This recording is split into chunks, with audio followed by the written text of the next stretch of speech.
Hello everyone and welcome back to Shadow Man Stories. I can picture some of you already in bed, maybe some of you just getting home from work. Wherever you are, whatever time it is, I'm glad you're here. If this helps you relax or sleep, please like and subscribe. It means a lot. Now, let's get you comfortable and I'll tell you tonight's story. My name is Victor Coldstone and I've spent 17 years as a ranger in Denali National Park. I've pulled 43 people out of crevasses, treated 68 cases of severe frostbite, and recovered 19 bodies from the mountain. I'm telling you this because you need to understand I'm not some soft city person who jumps at shadows. I know cold, I know wilderness, I know death. But I didn't know what was really out there. February 1987. That's when everything I thought I knew turned to ice and shattered. I grew up in Alaska. My mother was a Inupiat, and she used to tell me stories about the Tornarsuk giants made of ice and fury who walked the frozen places. I loved those stories as a kid, but somewhere along the way, I stopped believing. The military teaches you to trust facts, not fairy tales. When I lost 3 soldiers to hypothermia during Arctic training, I learned that the real monsters are wind, cold, and human stupidity. Nothing supernatural about it. I became a ranger because I thought I could save people from those real dangers. 17 years of proving I was right.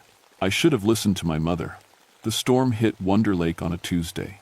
Not just any storm, the kind that makes even veteran weathermen nervous.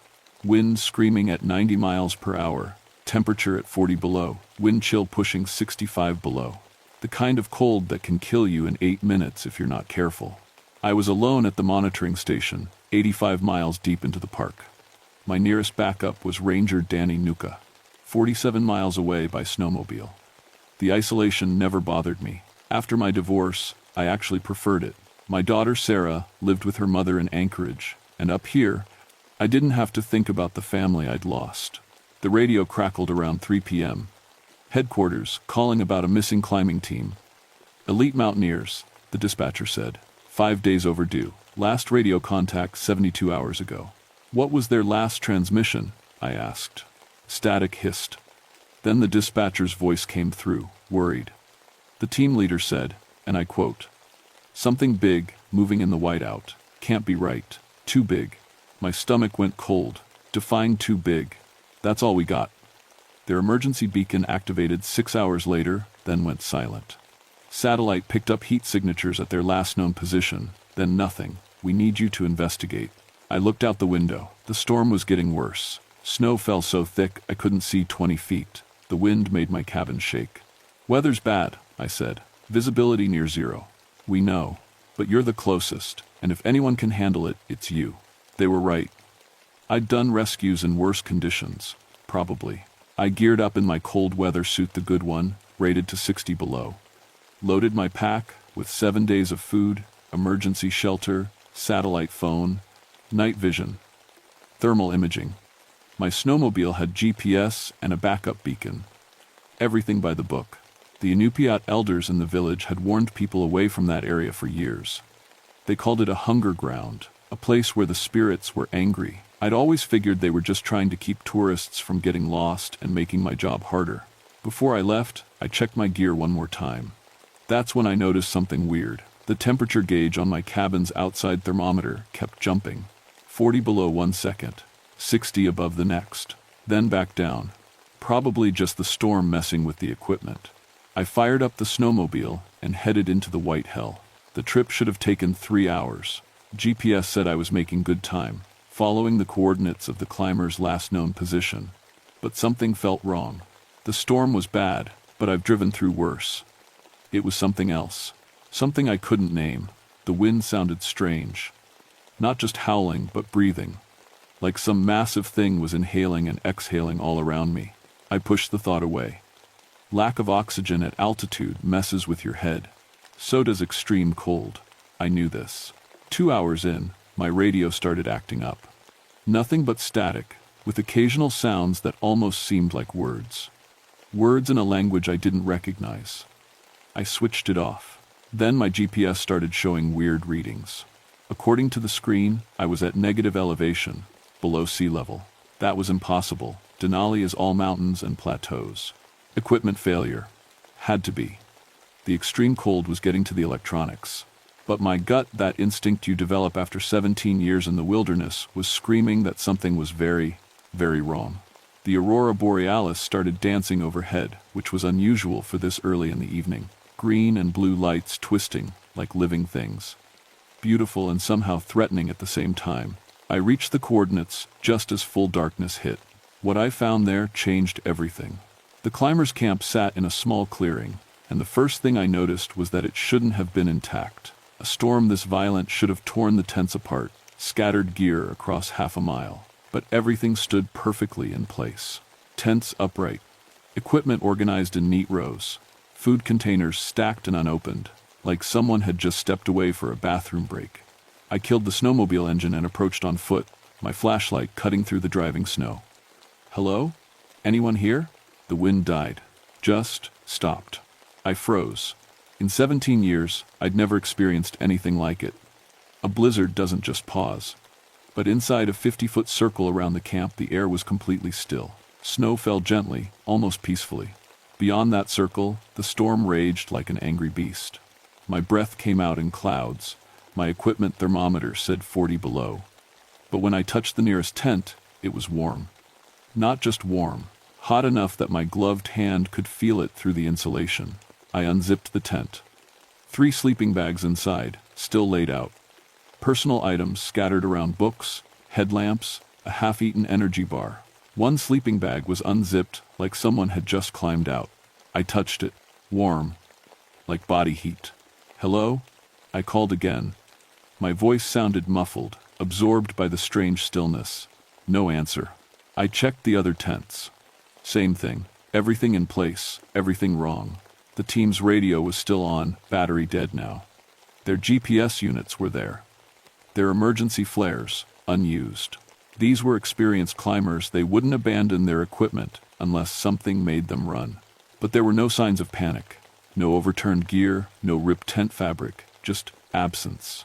I set up my thermal imaging, scanning the area for body heat. The screen lit up with color.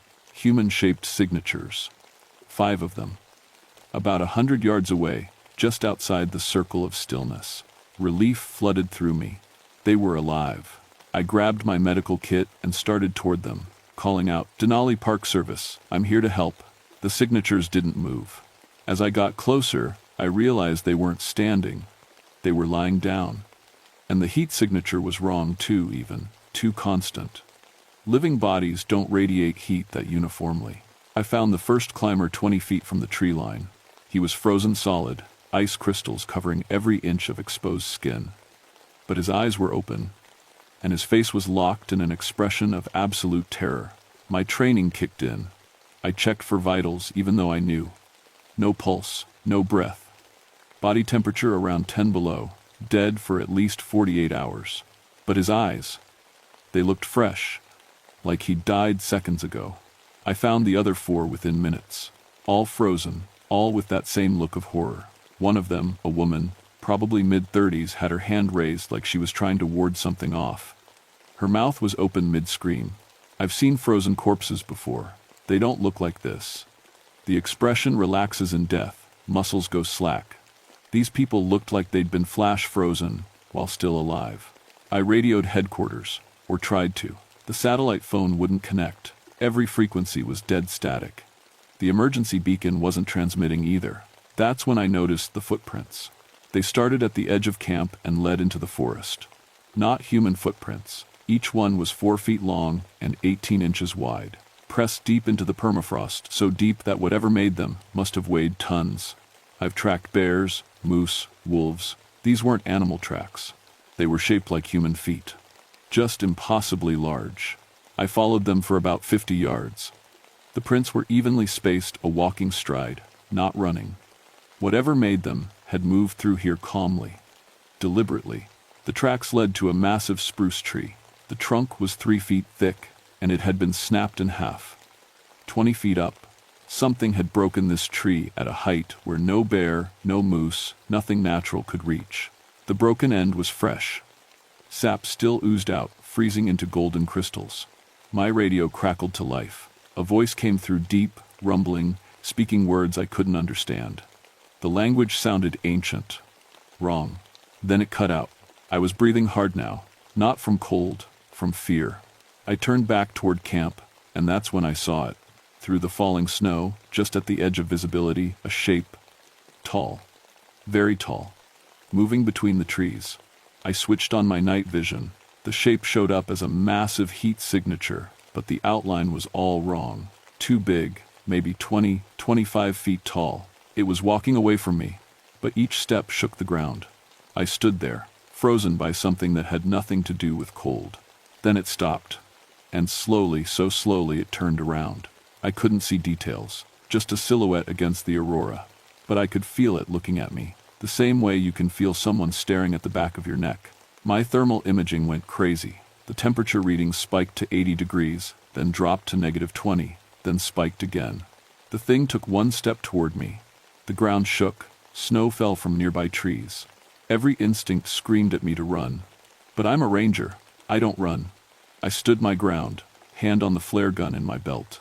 The entity took another step, closer. I could see more details now. It was shaped like a human, but wrong. Too tall, proportions off, and it seemed to be made of ice. I could see the aurora shining through parts of its body. My hand found the flare gun. I pulled it out, aimed up, and fired. The flare shot into the sky, brilliant red against the storm. The entity shrieked, a sound that made my bones vibrate. It raised one massive arm. And then the storm came back. The wind hit like a physical blow, knocking me off my feet. Snow hammered down so hard I couldn't see my own hands. The temperature dropped 20 degrees in seconds. When I managed to get up and look, the entity was gone. Just massive footprints. And the broken tree. And 5 frozen corpses, with terror frozen on their faces. I ran back to my snowmobile, hands shaking so hard I could barely work the ignition. All my scientific training, all my rational explanations, all my skepticism, gone. My mother's stories weren't fairy tales. The Tornarsuk were real. I made it back to my cabin by midnight, though my GPS claimed I'd been traveling for 6 hours. My watch said 3. Time itself felt broken out there. I tried every communication channel. Nothing. The satellite phone showed full bars but wouldn't connect. The emergency radio picked up only static and occasional sounds that might have been breathing. I was completely isolated. I documented everything in my log, trying to stay professional. Found 5 deceased climbers, apparent hypothermia but unusual presentation. Observed anomalous meteorological phenomena. Equipment malfunction widespread. Requesting immediate backup and evacuation. The words looked insane even as I wrote them. I couldn't mention what I'd really seen. They'd think the cold had gotten to me. Maybe it had. I heated soup on my propane stove, trying to think rationally. Hypothermia can cause hallucinations. Extreme stress affects perception. There had to be a logical explanation. But that footprint, the broken tree, the bodies. I couldn't sleep. Every time I closed my eyes, I saw that massive shape turning to look at me. Around 3 a.m., I heard something outside. Footsteps. Heavy ones. Circling the cabin, I grabbed my flashlight and looked out the window. Nothing visible in the storm. But the footsteps continued steady, patient. Walking around and around, then they stopped, right outside my door. I stood there, flashlight in one hand, my service weapon in the other, waiting. A shadow fell across the window. Too tall to be human. Something scraped against the cabin wall, a sound like ice on wood, slow and deliberate. Then it spoke. The voice was deep, so deep I felt it in my chest, rather than heard it with my ears. It spoke in Inuktitut, my mother's language. Words I hadn't heard since I was a child. You have seen too much. Victor Coldstone. It knew my name. Those who see must choose. Join the watched, or join the watchers. What are you? My voice came out as a whisper. We are the guardians, the frozen judges, the keepers of the boundary. What boundary? Between your world and what lies beneath the ice. The shadow moved away from the window. The footsteps resumed, circling. I realized I was crying. Not from fear. From something deeper, like my mind was trying to protect itself by shutting down. The steps faded into the storm. I didn't move until dawn. When gray light finally came, I went outside. Massive handprints pressed into the cabin wall, each finger as thick as my leg. The surrounding snow was undisturbed, These prints started and ended at the wall, like the thing had simply materialized. My radio crackled. Victor? Victor, do you copy? Danny. Danny Nuka, the backup ranger. His voice sounded strange, distant. Danny, yes, I copy. I need immediate extraction. I've got 5 bodies, and Victor, I've been tracking you. You've been walking in circles for 18 hours. What? No. I've been at my cabin since midnight. Your beacon shows you at the climbers' camp. You've been there all night, moving in a loop around the site. My blood went cold. Danny, I'm at my cabin. I drove back last night. Long silence. Then, Victor, your snowmobile is still at the camp. According to your tracker, you never left. I looked outside. My snowmobile was parked where I'd left it last night. Except it wasn't. Not really. As I watched, it seemed to flicker, like a bad television signal. There one moment, gone the next. Danny, something's wrong here. Really wrong. I know what you saw, Danny said softly. I'm coming to you. Don't trust what you see. Don't trust time. And whatever you do, don't go back to that camp. What do you know about this? Everything. I'll explain when I get there. Stay inside. Stay warm. And Victor? Don't listen if you hear voices. The radio went dead. I looked at my watch. 7 a.m. I looked again. 3 p.m. Another glance. 7 a.m. Time was breaking down. I heard my daughter's voice outside. Daddy, Daddy, I'm cold. Can you help me? Sarah, my 8-year-old daughter, who was in Anchorage, 300 miles away. Daddy, please, I'm so cold. I grabbed my coat and reached for the door handle, then stopped. Sarah was in Anchorage. This wasn't real. Daddy? The voice was crying now. Why won't you help me? My hand shook on the door handle. Every parental instinct screamed at me to go to her. Please, Daddy, it hurts. The cold hurts. I backed away from the door, hands over my ears. The crying continued for an hour, then stopped. When I looked out the window, I saw small footprints in the snow, child-sized, leading away into the forest. At the tree line, I saw Sarah standing there. She waved at me. Then she turned and walked into the trees. And she didn't look right. Her proportions were wrong. Too tall, arms too long. Not my daughter. Something wearing her shape. I sat on the floor, gun in my lap, and waited for Danny. He arrived at sunset.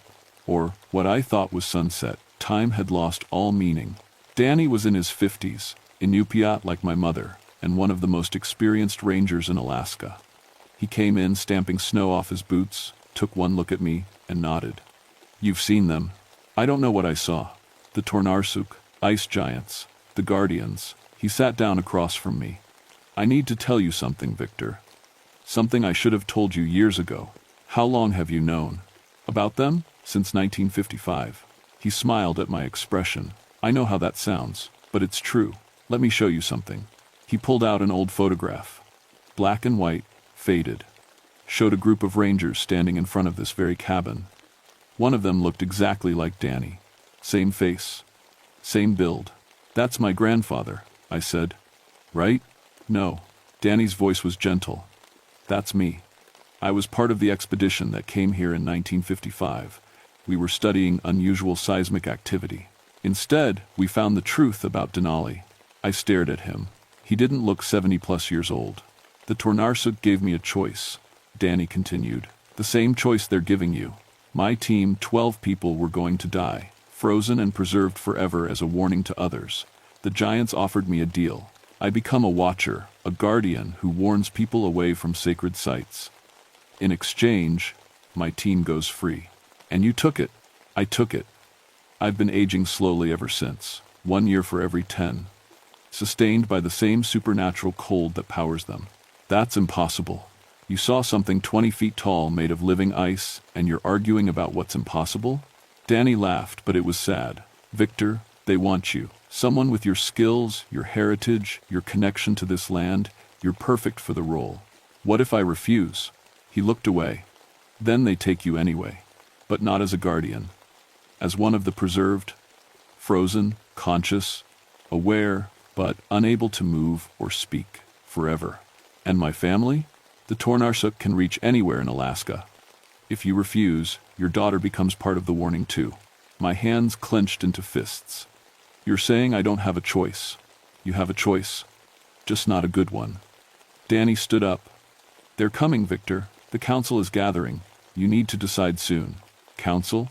There are 7 of them, ancient beyond measure. They want to meet you. As if on cue, the temperature inside the cabin dropped 30 degrees in seconds. My breath became fog. Ice formed on the windows from the inside. The aurora borealis outside intensified until it was bright as daylight. And I heard them coming. 7 sets of footsteps, shaking the earth. The Tornarsuk Council had arrived. They stood in a semicircle around my cabin, each one 30 feet tall, bodies made of ice so clear I could see the aurora shining through them. Their eyes glowed with blue light that hurt to look at. Their breath came out as blizzards. Danny and I stood in the doorway. I felt like an insect looking up at mountains. The central giant spoke. Its voice was the sound of glaciers calving, of ice sheets cracking, of avalanches roaring down mountainsides. But I understood every word. Somehow, I understood. Victor Coldstone, son of Amaruk, you have crossed the boundary. You have seen what must not be seen. I was doing my job, I said. My voice shook. Searching for missing people. Those people trespassed on sacred ground. They disturbed the burial sites. They woke the sleeping ones. What sleeping ones? The giant gestured. The ground split open behind them, revealing a massive cavern. Inside, I saw faces pressed against ice. Hundreds of them, maybe thousands, all preserved, all aware, all screaming silently. The violators, the giant said. Those who refused to respect the boundary. Those who took what was not theirs. Those who disturbed our purpose. What purpose? We guard the gate. Below this ice lies the old world. The world before your world. The things that slept when the glaciers came. They must never wake. Another giant spoke. Voice like winter wind. Climate change weakens our power. The ice melts, the barriers thin. Soon, the old ones will wake. We need watchers. We need guardians who can warn your people away. I'm just one person. You are Inupiat. You carry the old blood. You understand both worlds. The central giant leaned down, its face filling my vision. And you have something to lose. This makes you strong. My daughter, Sarah Coldstone, 8 years old, lives in Anchorage with her mother. The giant's eyes pulsed. We can reach her anywhere in Alaska. In dreams, in storms, in the cold that seeps under doors. Rage flooded through me. If you hurt her, we offer a bargain. Become our watcher. Warn away the trespassers. Protect the sacred sites. In exchange, your daughter lives untouched. Your family remains safe. And those preserved souls, it gestured to the cavern. We release 100 of them, a mercy. And if I refuse, you join them. Your daughter joins them. Everyone you love, frozen in the ice, aware for eternity. And the rescue team coming to find you, they join as well. What rescue team? Danny touched my arm. I called them before I left. Standard protocol. They're 20 miles out. The giants knew. Of course they knew. Choose, Victor Coldstone. Choose now. The aurora fades with dawn. I looked at Danny. He nodded slowly. How long? I asked. How long would I serve? Until another suitable guardian is found. Until the ice reclaims the world. Until the end. The giant's voice softened, almost gentle. Time has no meaning for us. A human lifetime is but a moment. You would age slowly, suffer little, and you would save many. I'd lose my family, my life, everything. You would gain purpose, power, understanding. The giant showed me a vision, me, standing on a mountaintop, able to see the aurora as living beings, able to communicate with the Tornarsuk, able to sense when the sacred sites were threatened. You would become more than human, less than us, something in between. I thought of Sarah, her laugh, her smile, the way she hugged me when I came home from long assignments. I thought of the rescue team coming to find me, good people, rangers I'd worked with for years. I thought of those faces in the ice, trapped, aware, forever. I need something in return, I said. If I do this, I want to be able to contact my daughter once a year, just to know she's okay. The giants conferred in their language of avalanches and cracking ice. Once per year, on the winter solstice, you may send dreams, She will feel your presence, but you may never see her in flesh again. And Danny, he's served long enough. Let him rest." Danny's eyes widened. He hadn't expected that. The central giant studied me for a long moment. "You bargain for another? This shows strength." "We accept." "Danny Nuka, you are released. Your service ends this day." Danny sagged with relief. "Thank you," he whispered. "Victor Coldstone, do you accept? Will you become the Watcher of Denali?" I took a deep breath. Let it out as frost. "I accept." The cold hit me like a physical thing. Not painful, more like falling into deep water. It poured into my mouth, my nose, my eyes. I felt it spreading through my blood, settling into my bones. My body temperature dropped. My skin took on a faint blue tint. My eyes changed suddenly. I could see heat, see spirits, see the aurora as living rivers of light. I could understand the language of ice and stone, and I knew, bone deep, where every sacred site in Alaska lay. Dozens of them, hundreds, all connected, all protected by beings like these. The transformation lasted seconds, but felt like years. When it ended, I was still me. But more. Changed. The central giant nodded approval. "Welcome, Watcher. Your service begins now." They showed me the rest. The rescue team was 15 miles out. I would meet them, tell them the climbers died in an avalanche, bodies unrecoverable, area too dangerous. Everyone would believe me because I was Victor Coldstone, 17-year veteran, who had never lied in a report. The area would be closed. The sacred sites protected. The climbers' deaths would be ruled misfortune, not supernatural intervention. And I would remain, forever watching, forever guarding. The giants faded into the aurora. The ground sealed itself. The temperature rose to merely freezing. Danny looked at me with tears in his eyes. "I'm sorry. I'm so sorry it had to be you." "It's okay," I said. And I meant it. "Someone has to do it." He smiled. "I'll check on Sarah sometimes. Make sure she's okay." "Thank you." We stood there as the aurora faded, and the first light of dawn touched the mountains. Danny pulled off his ranger jacket and handed it to me. This was keeping me alive. I don't need it anymore. As I watched, he aged. Not dramatically, just settling into the years he'd been holding back. His hair went fully white. Lines deepened on his face.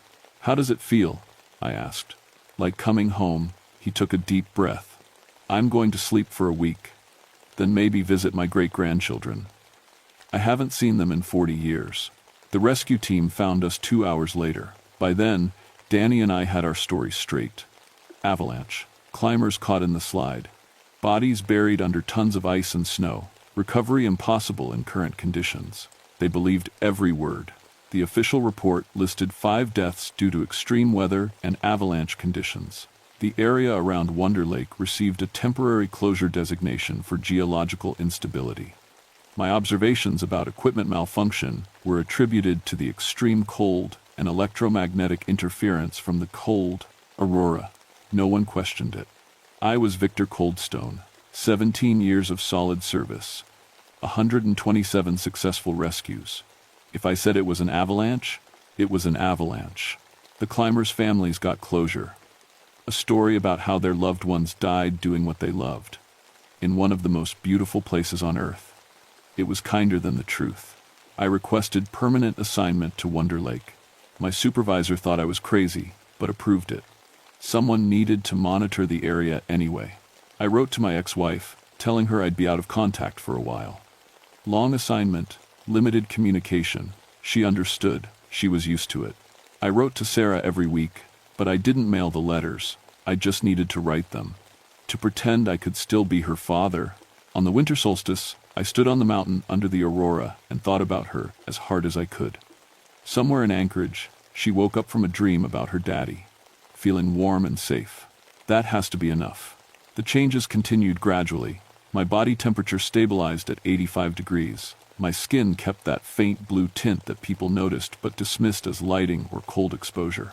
I stopped aging at the normal rate. I can see things now, heat signatures without equipment, the spirits that move through the wilderness. The aurora borealis speaks to me warnings when someone approaches sacred ground. I'm not human anymore, not fully, but I'm not one of them either. I'm something in between. A bridge, a guardian, Other watchers contacted me. There are 12 of us across Alaska. Some have served for decades, one for over a century. We're a network, connected by the aurora, warning each other when tourists get too close to dangerous areas. We save lives. More than anyone knows. Sometimes I see the Tornarsuk. They walk the mountains at night, checking the seals on the old places, making sure nothing wakes. They nod to me now. Acknowledgement between guardians. Danny passed away last spring. Peacefully, surrounded by family who thought he was their eccentric great-uncle who'd lived as a hermit for years. I went to the funeral in disguise, thick clothes to hide my blue skin, sunglasses to hide my changed eyes. His great-granddaughter looked just like him. I get reports sometimes, hikers who ignore warnings and end up hypothermic, climbers who insist on accessing closed areas and trigger avalanches. Each time, I wonder if I should have tried harder to stop them. But I can't save everyone. I can only guard the boundaries. Last month, a geology team wanted to study the permafrost around Wonder Lake. I redirected them to a safe area 50 miles away. They complained but complied. They'll never know what I saved them from. Climate change worries me. The ice is melting faster than it should. The Tornarsuk are growing restless. They speak of the old ones stirring beneath the glaciers.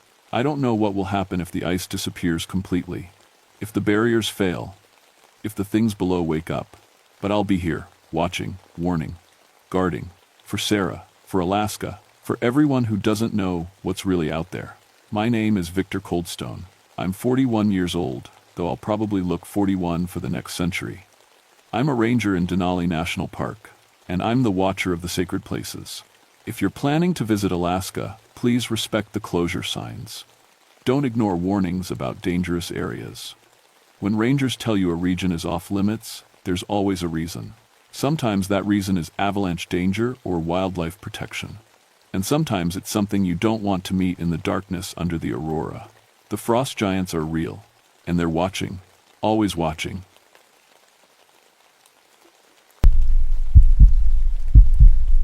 My name is Isabella Stormwind, and I've spent 13 years protecting the waters of Glacier Bay National Park.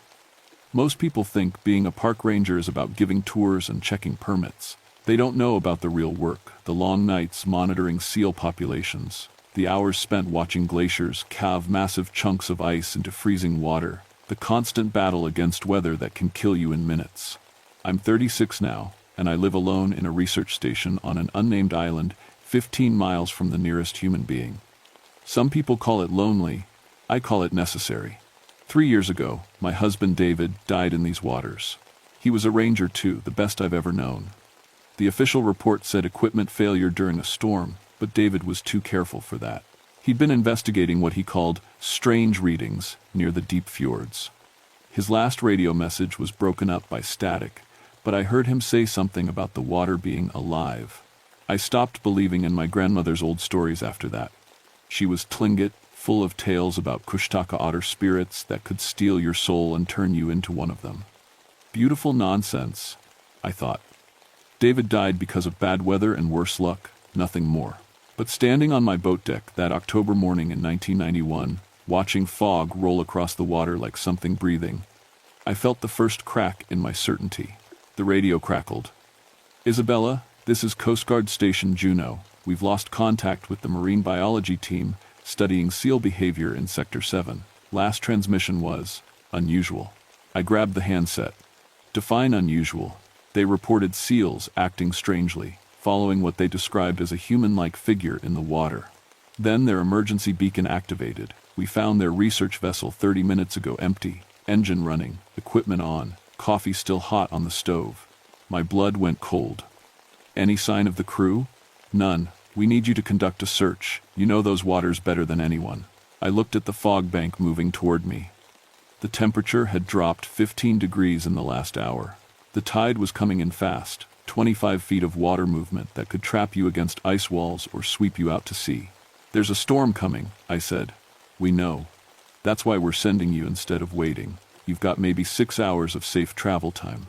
I thought about saying no. The rational part of my brain, the part with a PhD in marine biology, the part that had published 23 papers in peer-reviewed journals, was screaming that this was dangerous and stupid.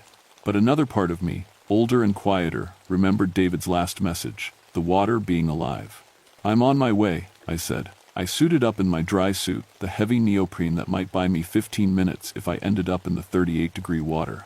I checked my equipment: sonar, GPS, underwater cameras, satellite phone, emergency shelter, 10 days of food I wouldn't need if things went bad. The boat's engine coughed to life, and I headed toward Sector 7. The fog swallowed me within minutes. That's when I heard it, a sound like laughter, but not quite human. It echoed across the water, seeming to come from everywhere at once. I told myself it was just seals. They can make noises that sound almost human when they're hunting. But seals don't usually hunt in perfect geometric formations. I saw them through a gap in the fog, maybe 50 harbor seals, swimming in a precise circle around something I couldn't see. Their heads were up, watching me with eyes that seemed too intelligent, too aware. The temperature gauge on my boat suddenly spiked. The water outside was reading 70 degrees Fahrenheit. That was impossible. These waters never got above 45, even in summer. I grabbed my underwater camera and lowered it into the warm pocket of water. The screen showed something that made my hands shake. At the bottom of the fjord, 300 feet down, lights were glowing. Not bioluminescence, electric lights, arranged in patterns that looked almost like streets in a city. And moving between those lights were shapes. Human-shaped, but wrong. They moved too smoothly, too quickly, like they were swimming through air instead of water. One of them looked up at the camera. It had David's face. I jerked the camera out of the water so fast I nearly dropped it. My heart was hammering against my ribs. Hypothermia can cause hallucinations. Lack of sleep does the same thing. I'd been working 70-hour weeks since David died, trying to outrun my grief. That's what I told myself as I navigated through the fog toward the missing team's last known position.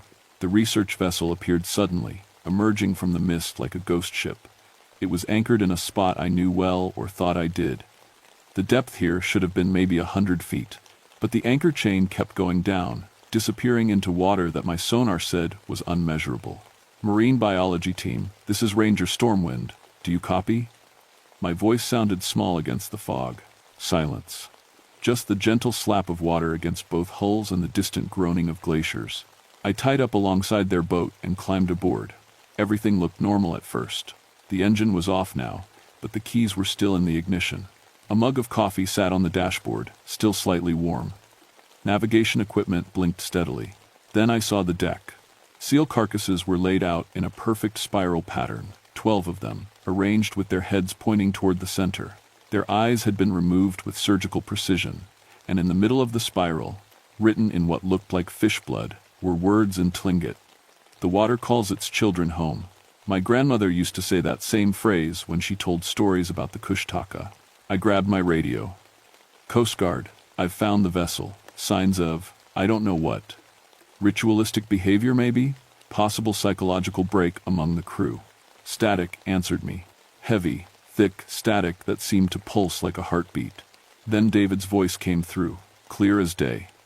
"Bella, you need to leave. Right now." I dropped the radio. David had called me Bella. Nobody else did. Nobody alive, anyway. The radio crackled again, but it was just static now. I picked it up with shaking hands and tried every frequency. Nothing but that rhythmic pulse, like something breathing. That's when I noticed the handprints. They were everywhere on the railings, the cabin windows, the deck itself. But they weren't quite right. The fingers were too long, and between them I could see the faint webbing of something that wasn't entirely human. The prints were still wet, leaving slick trails that glistened in the weak sunlight filtering through the fog. I heard a splash behind me and spun around. Something was swimming alongside my boat, something big. I caught a glimpse of sleek brown fur, but when it surfaced, I saw a human face, young, female, terrified. One of the marine biologists. "Help me," she gasped. "Please, I don't want to." She dove under the water before I could reach her. I grabbed a rescue line and leaned over the railing, searching the murky green depths. She surfaced again, but this time her face was changing. Her eyes were moving further apart, her nose flattening. She opened her mouth to scream, and I saw that her teeth had become sharp and pointed. "It hurts," she whispered. "The transformation hurts so much." Then she was gone, leaving only ripples and a sound that was half sob, half bark. I stood there, frozen. Every scientific principle I'd ever learned colliding with what I'd just seen. People don't transform into animals. It's impossible. But I'd watched it happen. My sonar started going crazy. It was detecting dozens of large objects moving beneath both boats. They were circling, getting closer with each pass. I ran back to my vessel and started the engine. It coughed, sputtered, died. I tried again, nothing. The fog was getting thicker, pressing against the boat like something solid. And in that fog, I started seeing shapes. Human shapes, but they moved wrong on all fours. Backs arched, heads low to the ground. My GPS suddenly showed I was in the middle of the Bering Sea, 500 miles from where I actually was. The compass spun in circles. The temperature gauge now read 90 degrees, then 30, then 70, changing every second. Something climbed onto the research vessel's deck. I couldn't see it clearly through the fog, but I heard the wet slap of its feet, or paws, or whatever it had. I heard it breathing, a sound halfway between a whistle and a wheeze. "Isabella Stormwind," it said in a voice that sounded like water flowing over rocks. "Daughter of the Tlingit, widow of David Running Deer, you have been chosen." "Chosen for what?" I managed to ask. "To join us, to protect the waters as your husband does, to become what you were always meant to be." The fog parted slightly, and I saw it. The creature was the size of a large man but shaped like an otter, standing upright on hind legs that bent wrong. Its fur was sleek and brown, its paws had fingers, and its face was almost human. Almost. "Your husband didn't die," it said. "He transcended. He swims with us now, protecting these waters, keeping the secrets that must be kept. He's happy, Isabella. He wants you to join him." I found my voice. "That's not possible." I saw his body. "You saw what we wanted you to see. The body of a seal, transformed to look like him. We do this sometimes, to protect our secret. But David is alive, in the way that matters. Would you like to see him?" Before I could answer, the water beside my boat erupted. David climbed onto my deck. He looked exactly as I remembered, tall, broad-shouldered, with that crooked smile that had made me fall in love with him. His ranger uniform was dry despite coming out of the water. He walked toward me with steady steps. "Bella," he said, "I've missed you so much." Every instinct I had screamed that this wasn't real. But it looked like him. Sounded like him. When he reached out to touch my face, his hand was warm. "You're dead," I whispered. "I buried you. You buried a shell. I'm more alive now than I ever was." He gestured at the fog-shrouded water. "Down there, in the deep places, we live for hundreds of years. We protect the oceans, keep the balance, guard against the humans who would destroy everything. I didn't die, Bella. I finally understood my purpose." The otter creature moved closer. "Your husband volunteered for transformation. He was dying slowly from the guilt of what his job required, managing fisheries, enforcing rules that still allowed overfishing, watching the glaciers melt. He wanted to make a real difference. I backed away from both of them. This is hypothermia. I'm hallucinating. None of this is real." David's expression hardened. "You always were too stubborn, too locked into your scientific worldview. Your grandmother tried to teach you, but you wouldn't listen. Even now, with the truth standing in front of you, you deny it." He moved faster than any human could, crossing the deck in a blur. His hand grabbed my wrist, and I felt something wrong with his skin. It was too smooth, too slick, like he was covered in a thin layer of oil. "Feel that?" he asked. "That's real. I'm real, and you're running out of time to make a choice." I yanked my arm away and stumbled backward. "What choice?" The otter creature spoke again. "The transformation begins whether you consent or not. You've been in our waters too long, breathed our fog, touched our vessels. The change is already starting in your cells. You can fight it and die in agony, or you can accept it and live forever." "You're insane," I said. "Both of you." David's face twisted with something that might have been pity or contempt. "Then explain why you can hold your breath for 5 minutes now. Explain why the cold water doesn't bother you anymore. Explain why you understand what the seals are saying when they call to each other." And the terrifying thing was, I had noticed those changes. I'd attributed them to adrenaline, to stress, to anything but the impossible truth. My satellite phone started ringing. I grabbed it, desperate for any connection to the normal world. "Hello?" a voice said. It was mine, my own voice, speaking to me from the phone. "This is Isabella Stormwind. I'm sorry to inform you that Isabella Stormwind died today in a boating accident. Her body may never be recovered. Please notify her next of kin." I threw the phone into the water. "The Coast Guard will find your boat empty," David said softly. "Just like they found the research team's boat. Just like they found mine. You're already dead in their records, Bella. The only question is whether you'll be dead in reality or dead to the surface world." The fog suddenly lifted, and I saw them. Dozens of otters surrounded both boats, but they weren't swimming normally. They floated vertically in the water, heads above the surface, watching me with human intelligence in their eyes. Some of them were crying, tears running down their furry faces. "Those are the research team," the creature said. "They're still adjusting to their new forms. It takes time to accept what you've become. Some never do. But eventually the ocean soothes all pain." One of the otters barked at me. I understood it, not the words, but the meaning.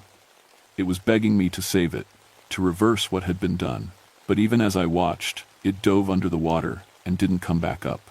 When it surfaced again 30 minutes later, the human intelligence in its eyes was gone. It had become a true animal. "That's what happens when you fight the change," David said. "You lose yourself completely. But if you accept it, you retain who you are. You just become more." I heard a sound like thunder. The glacier behind us was calving massive chunks of ice, the size of houses, breaking off and crashing into the water. But the pattern was wrong. The ice was breaking in rhythm, like a heartbeat. And in the exposed glacier face, I saw them, faces carved in the ice, screaming silently. "Those are the ones who refused the choice," the creature said. "Frozen in their moment of death, preserved forever in the ice. The glaciers remember everything that happens in these waters." My boat's engine suddenly roared to life. I hadn't touched it. "You're being given a gift," David said. "A chance to escape. Take it, and you'll forget all of this. You'll make it back to your station with a story about rescuing yourself from equipment failure. Life will go back to normal." "What's the catch?" I asked. "The Coast Guard search team arrives tomorrow morning. If you're here when they come, they'll die. All of them. We can't let the secret spread. We can't let humans discover what lives in these waters." The otter creature nodded. "Leave now, forget everything, and they live. Stay to warn them, and everyone dies, including you. Choose." I looked at David, or the thing wearing David's face. "And if I accept the transformation, then you stay forever. You protect these waters. You make sure no one else has to make this choice. You become a guardian instead of a victim." The engine was running. The fog was starting to clear. I could see a path out of here, back to safety, back to my normal life. But I could also see the faces in the ice. I could hear the otters crying in their transformed agony. And I knew David was telling the truth about the Coast Guard. Whatever these creatures were, they had killed before and would kill again to protect their secret. I turned off the engine. "I'm not leaving," I said. "But I'm not transforming either. I'm going to find a way to stop you." David smiled, and for the first time, I saw that his teeth were pointed. "Oh, Bella, that's exactly what I said 3 years ago, and look at me now." The water around my boat began to boil. The boiling water wasn't hot, it was alive. I watched in horror as it formed into shapes, hands reaching up from the depths, trying to pull my boat down. The hull groaned under impossible pressure.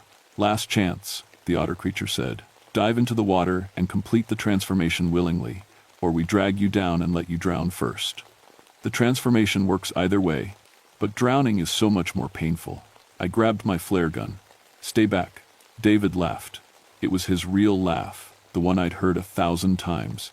And that made it so much worse. "Bella, we're in water.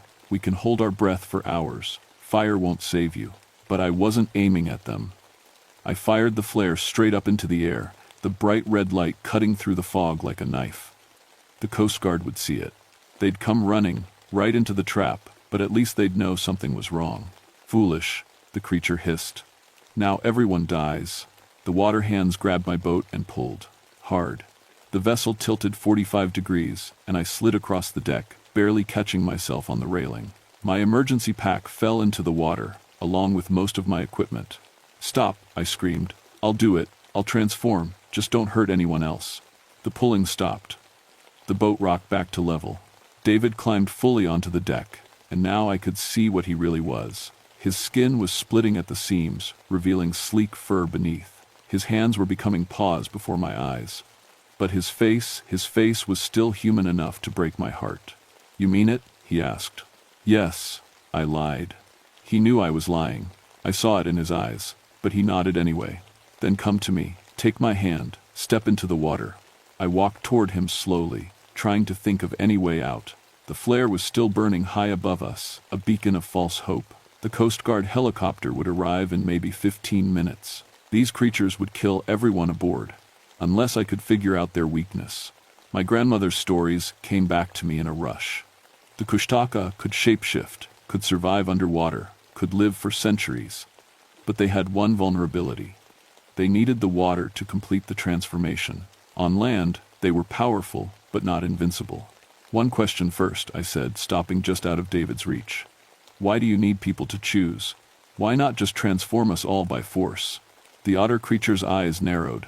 "Who said we need you to choose?" David just did. He said, "I had to step into the water willingly. That means something. That means you can't force me unless I give consent somehow." David's expression hardened. "Bella, don't." I pulled out the knife I kept strapped to my ankle and slashed my palm open. Blood dripped onto the deck, my boat, my territory. I claim this vessel under maritime law and Tlingit tradition. I name it sacred ground. You cannot force me to leave." The creature screamed, a sound like metal tearing. "You can't. You're not a shaman." "My grandmother was. She taught me the words before she died, even though I didn't believe. I believe now." I spoke in Tlingit, words I'd thought were just pretty sounds when I was a child. But they had power. I felt it rolling off my tongue like thunder. The water around my boat stopped moving. The fog pulled back. David staggered, his transformation reversing slightly. "You're making a mistake," he said. And now he sounded like my husband again. Really like him, not the thing pretending. "Bella, they'll kill you for this. The council won't let you defy them." "Then let them try." The water beside my boat exploded upward in a geyser 50 feet high. When it fell back down, something massive was floating there. The otter creature I'd been talking to was tiny compared to this thing. This was something ancient, something that had been sleeping in the deepest parts of the fjord. It looked like an otter the size of a whale, but its face was a nightmare, mix of human and animal, with too many eyes and too many teeth. When it spoke, the words came from everywhere at once. "Isabella Stormwind, daughter of Maria Stormwind.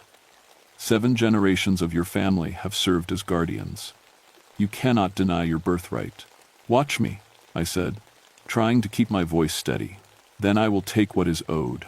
The creature dove, and the resulting wave nearly capsized both boats. When it surfaced again, it had something in its mouth, a human body, limp and pale. It dropped the body on my deck. It was one of the marine biologists. Still human, not transformed. "Dead. Every hour you refuse," the creature said, "one more dies. The research team, the Coast Guard when they arrive, every boat in Glacier Bay, every person who depends on you to protect them, all dead because of your stubbornness." I looked at the body, at David, at the water teeming with transformed humans. "There has to be another way." "There is," the creature said, and its voice almost sounded gentle. "Accept your role. Become the bridge between worlds. Protect us from humanity and humanity from us. It is what your grandmother did, what her mother did, what you were born to do. And if I refuse, then everyone dies, and we find someone else. Someone who will say yes." David grabbed my shoulders. "Bella, please.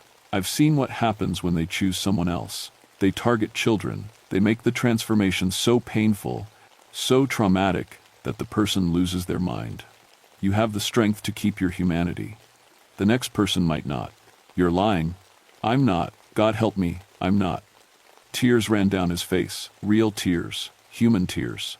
I volunteered because they showed me what they'd do to a kindergarten teacher in Juneau if I didn't. They would have turned her into one of them, and she would have transformed every child in her class. I couldn't let that happen. The helicopter sound was getting closer. I could see its lights through the fog. "Choose," the ancient creature said. "Now." I thought about my grandmother, who had lived to be 97 and spent every summer swimming in these waters. I thought about the faces in the ice, the people who had refused and died screaming. I thought about the kindergarten teacher and her class.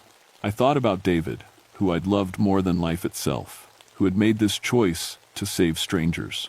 "I'll do it," I said. "But on my terms. I keep my human form most of the time. I keep my job, my research, my life on the surface. I only transform when absolutely necessary. And you never, ever threaten innocent people again." The creature's many eyes blinked slowly. "Acceptable. The ritual will begin now." "Wait." I grabbed the radio. The Coast Guard helicopter was almost here. "Let me send them away first. Let me save them." Quickly, I picked up the handset. "Coast Guard, this is Ranger Stormwind. I've found the research vessel. All crew recovered safely, hypothermia and confusion, but alive. Returning to base. Abort search and rescue." Static. Then, "Copy that, Ranger Stormwind. Good work. We'll meet you at base for debrief." I'd just lied to save their lives. The real research crew was dead or transformed. But the helicopter turned away. David took my hand. "It's time." We dove into the water together. The transformation hurt worse than anything I'd ever felt. My bones bent and reformed, my skin split and sealed, my lungs burned as they learned to extract oxygen from water. I drowned and came back to life a dozen times in those first few minutes. But David was there, holding me, keeping me focused. And I held on to my humanity with everything I had. When I finally surfaced, I was still mostly human. But I could breathe underwater for hours now. My body temperature regulated itself automatically. I could swim faster than any Olympic athlete. And I could hear the whales singing, the otters chattering, the secrets the ocean whispered to those willing to listen. The ancient creature regarded me with something that might have been approval. "You are strong. Good. You will need that strength. The waters are dying, Isabella Stormwind. The humans kill faster than we can protect. You will be the voice that makes them listen." "What about the research team?" "Gone. They resisted too hard. Their minds broke during transformation. We released them as true otters, without human consciousness. It was a mercy. I wanted to scream, to fight, to refuse this nightmare, but I'd made my choice. Now I had to live with it. The Coast Guard found me 3 hours later, unconscious on an ice floe, suffering from severe hypothermia. My boat had sunk, equipment failure, I told them. The research vessel had capsized in the storm, all crew lost to the sea. They called me a hero for surviving. They gave me a medal for my 13 years of service. They never knew that I'd died that day and been reborn as something else. I kept my job, kept my research. But now I work for two masters, the human world above and the ancient one below. In summer, I'm a ranger, protecting tourists and monitoring wildlife. In winter, I swim with David and the others in the underwater cities the Kushtaka have built over centuries. It's been 3 years since that day. The glaciers are melting faster now. The Kushtaka are restless, angry at what humans are doing to their waters. And I'm the only thing standing between their rage and the innocent people who live along these coasts. Sometimes I wonder if David felt this way, torn between two worlds, belonging fully to neither. Sometimes I hate him for volunteering, for leaving me alone with this impossible responsibility. But mostly I understand, because now I've seen what I never could when I was fully human. The ocean is alive. It remembers everything, and it's watching us destroy it, year by year, degree by degree. Last week, a new marine biology team requested permission to study Sector 7.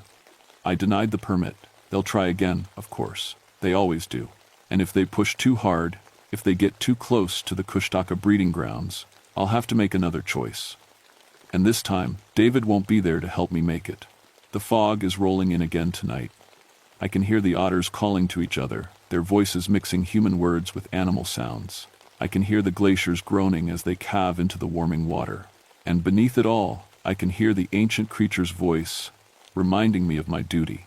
Some nights, I stand at the edge of the water and think about just walking in, completing the transformation, leaving my human life behind completely, like David did. But I don't, because someone has to stand in the middle. Someone has to speak for both worlds. And my grandmother taught me that the hardest path is often the right one.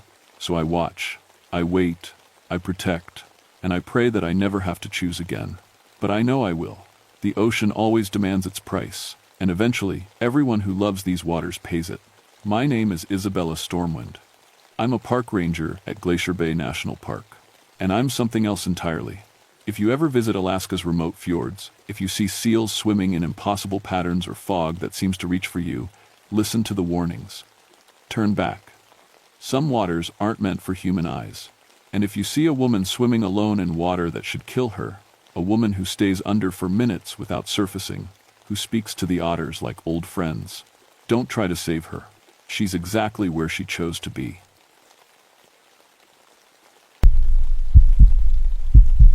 My name is Marcus Ravenwolf, and I've been a ranger at Katmai National Park for 21 years.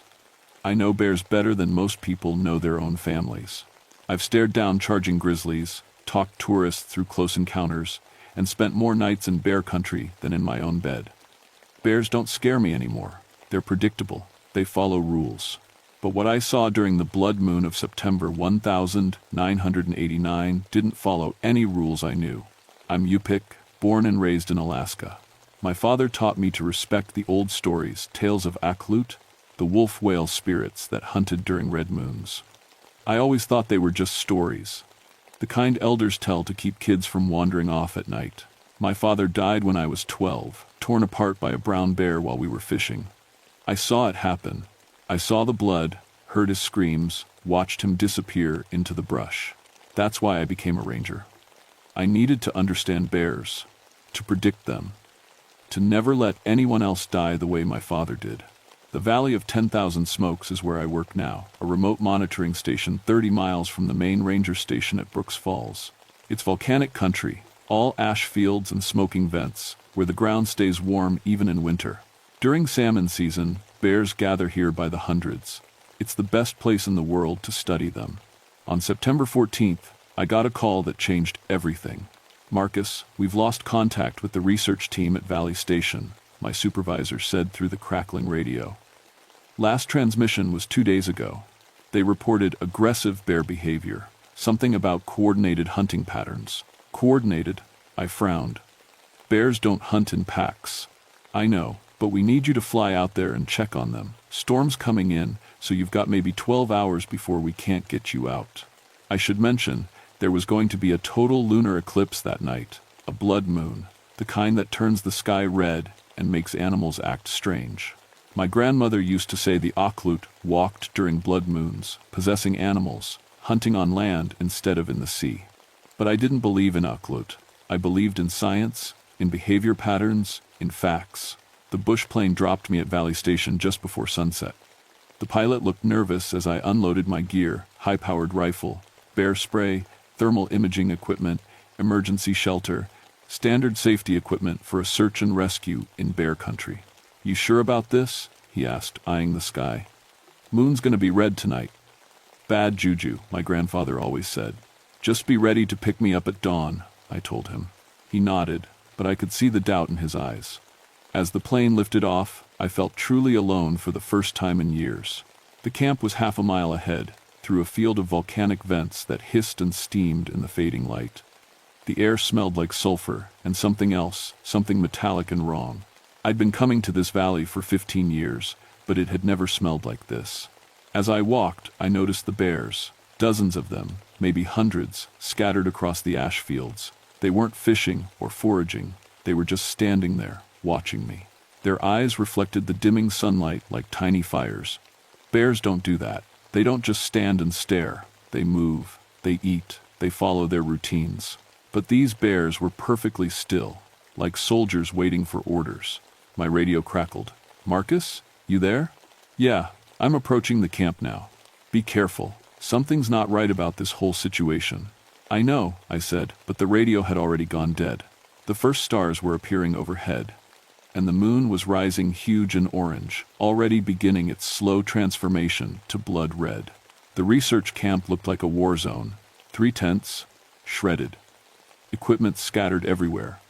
But it wasn't random destruction, it was systematic. The tents had been torn in neat lines, like someone had used a knife instead of claws. The supplies were arranged in patterns, spirals of canned food and torn fabric that made my skin crawl. I'd seen bear attacks before. This wasn't one. I pulled out my thermal camera and scanned the area. Heat signatures everywhere, bears, at least 50 of them, forming a loose circle around the camp. They were maintaining a perimeter, like guards. "Hello?" I called out. "Research team? Anyone here?" Nothing. Just the sound of steam hissing from volcanic vents and the distant calls of bears. Except the calls sounded wrong, too coordinated, almost like they were communicating. I moved through the camp carefully, rifle ready, bear spray on my belt. The ground was covered in tracks, bear tracks, but something was off about them. The spacing was wrong, the gait pattern strange. They looked almost like wolf tracks. But wolves don't leave paw prints the size of dinner plates. That's when I found the blood. It was everywhere, dried and brown in the volcanic ash. Too much blood for anyone to survive. But there were no bodies, no remains, nothing but blood, and those strange tracks leading toward the volcanic vents. My radio hissed with static. Then, impossibly, I heard a voice. "Marcus, run." It was my father's voice. My dead father, 23 years in the grave. I spun around, heart pounding. Who's there? The bears around the perimeter hadn't moved, but now they were all facing me. 50 sets of eyes, glowing in the darkening twilight, all fixed on me. And then they started howling. Not the huffing, grunting sounds bears make, actual howls, like wolves. The sound echoed across the valley, joined by more howls from every direction. Hundreds of bears, all howling like a pack. I ran. I didn't think, didn't plan, just grabbed my pack and sprinted toward a cluster of rocks near a large volcanic vent. Behind me, I heard movement, not the heavy crashing of running bears, but something faster, lighter. Paws hitting the ground in a rhythm that sounded like running wolves. I reached the rocks and turned, rifle raised. What I saw made no sense.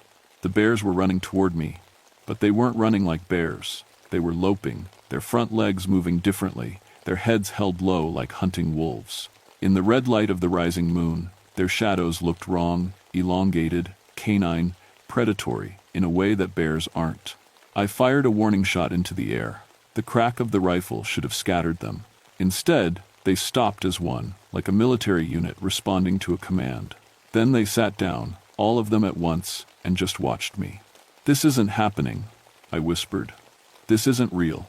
But the Geiger counter on my belt was clicking steadily, confirming the volcanic radiation. My GPS showed my exact location. Everything was working normally, except for the laws of nature. I heard a sound behind me, a wet, labored breathing. I turned slowly, rifle ready. There was a cave entrance in the rocks, one I hadn't noticed before. The breathing was coming from inside, human breathing. "Hello?" I called. "I'm a ranger. I'm here to help." The breathing got faster, panicked. Then a voice, weak and terrified. Don't let them see you. They change when the moon turns red. The bears. They become something else." I moved closer to the cave entrance, keeping my back to the rocks. "I'm coming in. Are you injured?" "You can't help me," the voice said. "Nobody can. Once the moon is full red, they'll hunt us all. They're not bears anymore. They're Aklut." My grandmother's stories came flooding back.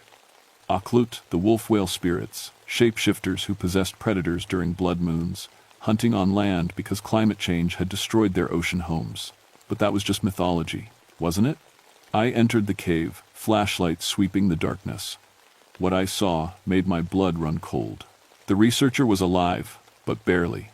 Dr. Sarah Chen, according to her name tag, her left arm was wrapped in torn fabric, soaked through with blood. But the wound looked strange. The torn flesh was already healing, forming new skin at an impossible rate. "How long have you been here?" I asked, checking her pulse. It was racing, way too fast. 2 days, I think. Time feels wrong. "Marcus, right? They've been waiting for you." "Who's been waiting?" "The Akhlut. They knew you'd come. They wanted you here." Her eyes were wild, reflecting my flashlight like an animal's. "Your father was one of them, you know. A guardian. He died fighting them. My father died in a bear attack." "No." She grabbed my arm with surprising strength. "He died fighting an Aklut that possessed a bear, the same one that's leading the pack now. It remembers you, Marcus. It's been waiting for you to come back." I pulled away. "You're in shock. Suffering from exposure and blood loss. We need to get you out of here." "Look at my arm." I did. The wound was healing before my eyes. New flesh knitting together, leaving only faint scars. It should have been impossible. What happened to you? I was bitten. During the first night of the eclipse cycle, the Aklut bite changes you, makes you part of the pack. I can hear them now, Marcus, all of them. They're talking about you, deciding whether to kill you or turn you. A howl echoed through the cave close, too close. I moved to the entrance and looked out. The moon was higher now, deep orange turning to crimson. And the bears were changing. I don't mean they were transforming all at once like in a movie. It was subtler, more terrifying. Their movements became more fluid, their postures shifted. When they moved, it was with the coordinated grace of wolf packs, not the solitary lumber of bears. One of them looked directly at me, and I saw intelligence in its eyes, human intelligence, maybe more than human. It opened its mouth and spoke. Not in words exactly, but I understood it anyway. A voice in my head, "Welcome home, guardian's son." I stumbled backward, nearly dropping my rifle. "That's not possible." "Everything's possible during blood moon," Sarah said behind me. "The barrier between worlds gets thin.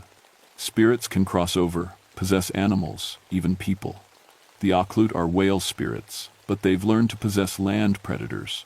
Climate change destroyed their hunting grounds in the ocean, so they adapted. This is insane." "Then explain what you're seeing." I couldn't. Through my thermal camera, the bears' heat signatures were changing, becoming more concentrated around their heads and chests, less dispersed.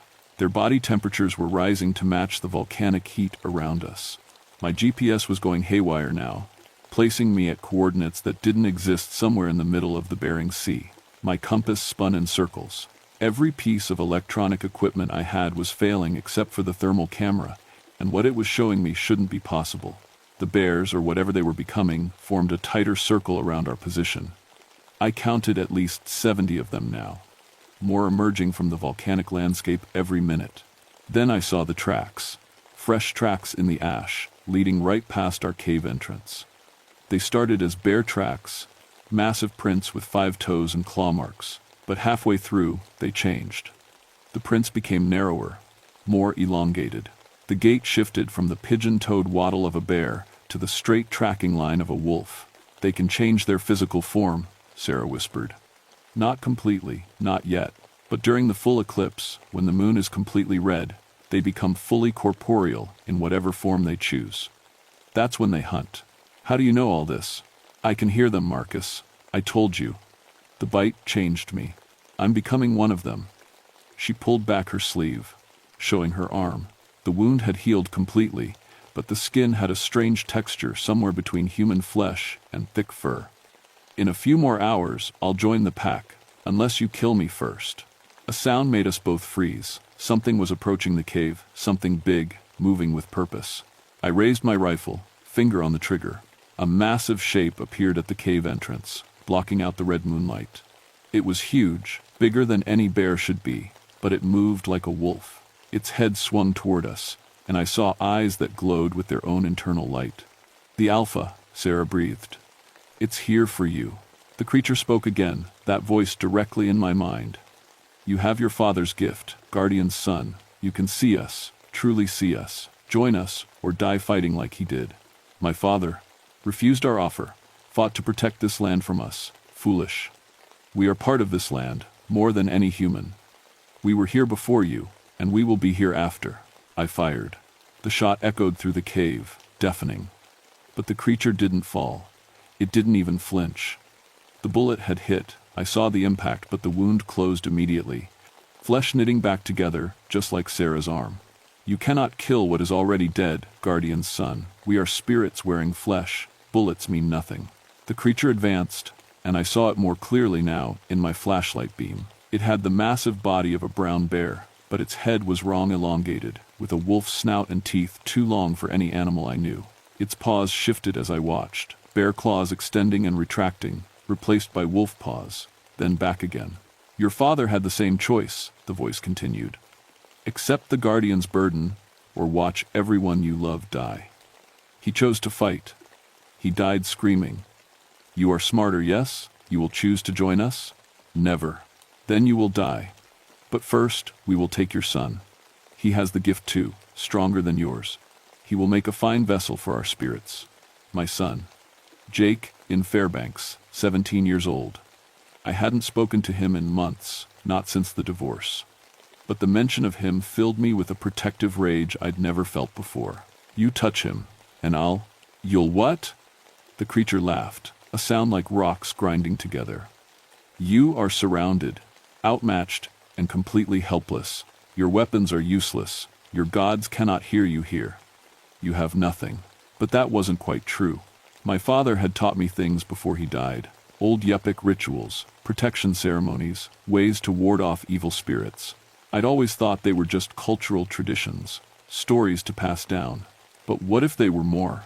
What if my father had been training me for this moment my entire life? Sarah, I said quietly, the volcanic vents, how hot do they get?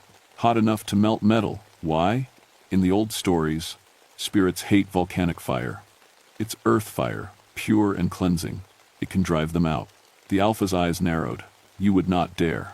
But I would. I had to. I grabbed Sarah's hand and ran deeper into the cave, away from the Alpha.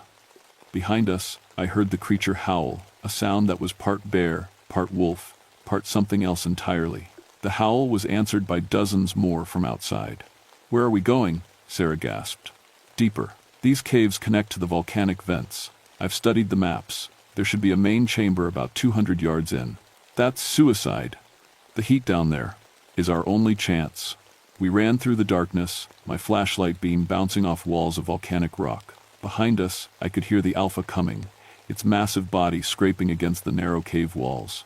It was following us into the earth. The temperature rose steadily, my skin started to prickle with heat, and Sarah was gasping for breath. But we kept going, down and down, following the sound of rushing steam. Then we emerged into a massive chamber. The volcanic vent was huge, a crack in the earth 20 feet across, glowing with red-orange heat. Steam billowed up in thick clouds, and the air was almost too hot to breathe. Around the chamber's edges, I saw more of those spiral patterns made from bones and stones, the same patterns that had been at the research camp. This is a sacred site, Sarah whispered. The Aklut use it as a crossing point between worlds. During the blood moon, they can fully manifest here. I understood now. The volcanic heat provided energy for the spirits to take physical form. This wasn't just a hunting ground, it was a doorway. The Alpha emerged behind us, but it moved more carefully now, wary of the volcanic heat. In the red glow of the vent, I could see it more clearly. Its body was shifting constantly, unable to maintain a stable form. Bear, wolf, and something else, something with flippers and a tail, something aquatic. You see now, the Alpha's voice said in my mind. We are Aklut, wolf and whale, land and sea. We are adaptation, survival. Your kind has destroyed our ocean homes, so we claim the land. It is only fair. By killing innocent people, by reclaiming what was ours. Your father understood this. At the end, he saw that we were not evil, only desperate. But he still chose to fight us, to maintain the old boundaries, and so he died. A figure materialized beside the Alpha, translucent, ghostly, but unmistakably my father. He looked exactly as I remembered him, but his eyes held a sadness I'd never seen in life. Marcus, his ghost said, I'm sorry. I should have told you the truth, should have trained you properly. Dad, listen to me. The Aklut aren't lying, they are desperate. Climate change has destroyed their feeding grounds. They need to hunt on land to survive. But if you let them possess you, they'll use your body to hunt humans, your son next, then others. They'll build an army, the Alpha growled. We offer cooperation, not domination. Join us willingly, become a bridge between our worlds, and no one else needs to die. Don't trust them, my father's spirit warned. Once they have you, they won't stop. I've watched them for 23 years from the spirit world. They're growing stronger, bolder. But you're a guardian, the Alpha said to me. Your bloodline has the gift. You can control the transformation, maintain your human mind, while we grant you our strength. Together, we could protect both our peoples. I looked at Sarah. Her eyes were changing color, shifting from brown to golden. She was barely human anymore. What do I do? I asked my father. The old ritual, the one I taught you when you were 10, remember? You thought it was just a game, but it was real. It can bind spirits, force them to negotiate in good faith. I did remember. We'd drawn symbols in the dirt, chanted words in Yupik, offered fish to the fire. My father had said it was how our ancestors made peace with the animal spirits. But I need volcanic fire, I said. And I need a sacrifice. Earth. My father nodded sadly. I died to buy you time, Marcus. Now you have to decide, will you sacrifice your normal life to become a guardian, or will you run and let the Aklut claim your son? It wasn't really a choice. I pulled out my knife and cut my palm, letting blood drip onto the volcanic rock. Then I began the chant, words in ancient Yupik that I barely understood but felt in my bones. The Alpha roared and lunged forward, but the steam from the vent formed a barrier. The air shimmered with heat and power. I continued chanting, walking closer to the vent, feeling my skin blister from the heat. The words came faster now, more confident.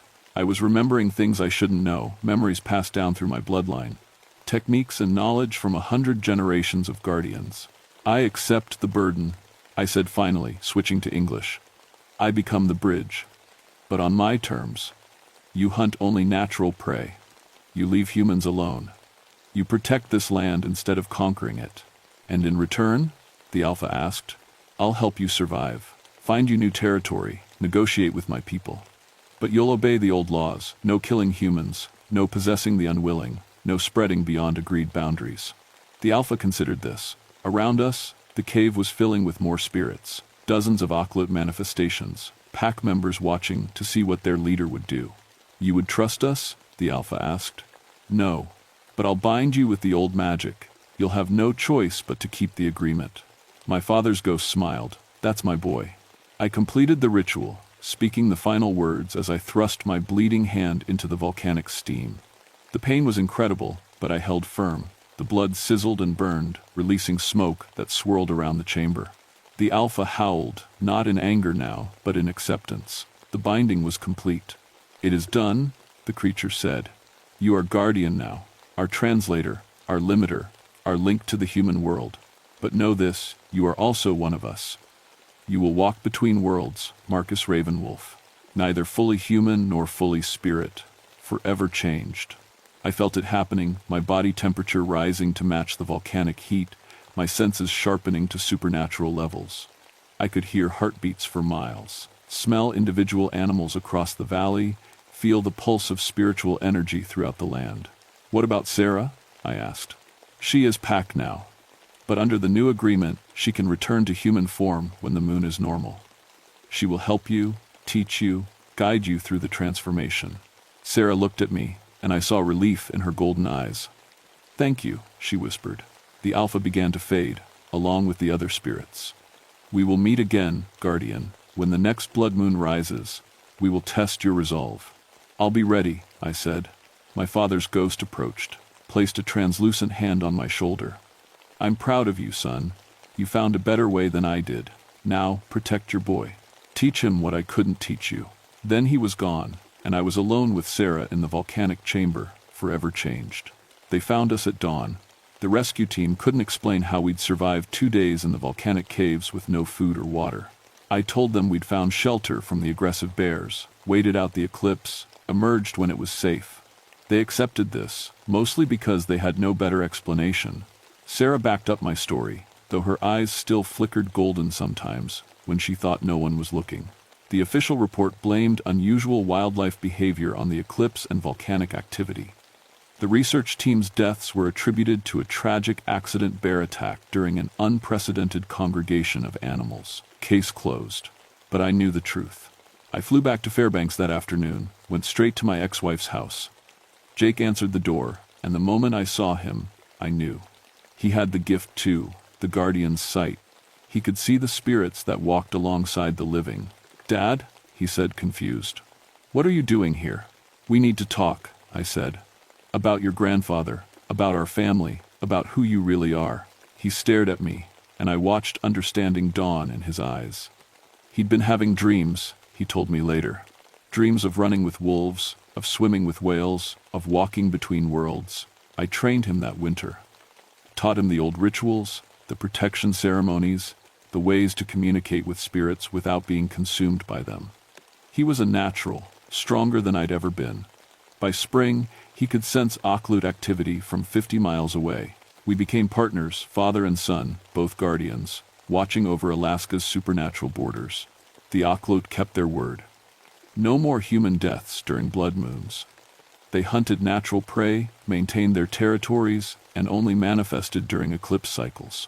In return, I helped them find new hunting grounds as the climate kept changing, negotiated with other guardian families across Alaska, built a network of protection and cooperation. But every 18 months, when the blood moon rises over Katmai, I return to the Valley of 10,000 Smokes. I stand at the volcanic vents and watch the transformation, hundreds of bears becoming wolves, ancient spirits taking physical form, the barrier between worlds growing thin, and I remember my father's sacrifice, my own transformation, the price of peace between humans and the spirits that share our land.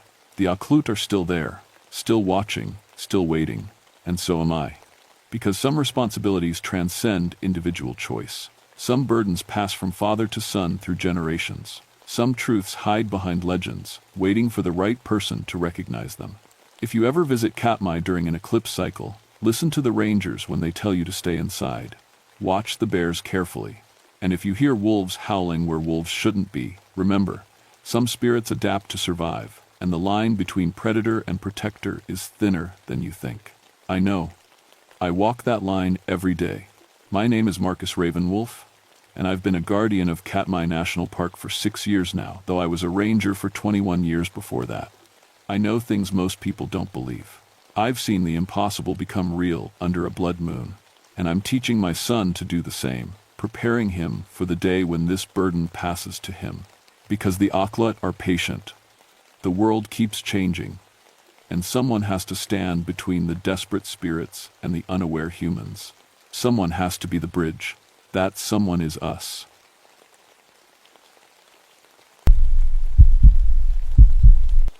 My name is Catherine Nightfall, and I've spent 18 years as a ranger in Alaska's wildest places. People always ask about my name, Nightfall. My Irish father thought it sounded romantic. My Athabascan mother said it was a warning. After what happened at the Kennecott mining site, I think maybe they were both right. I'm 41 now, but I still remember being 12 years old when my parents' plane went down in the Alaska range. The wreckage scattered across a glacier, pieces of metal and life frozen in ice. My grandmother took me in after that. She was full Athabascan, traditional in ways that made my science-loving brain itch with frustration. The dead must be honored properly, Catherine. She'd tell me in her kitchen that always smelled like salmon and spruce. Disturb them, and they will not rest. The Adlet, the Dogman spirits, they watch over those who die badly. They collect the bones of the forgotten. I'd roll my eyes. Even at 12, I wanted facts, not folklore. That's why I became a forensic anthropologist.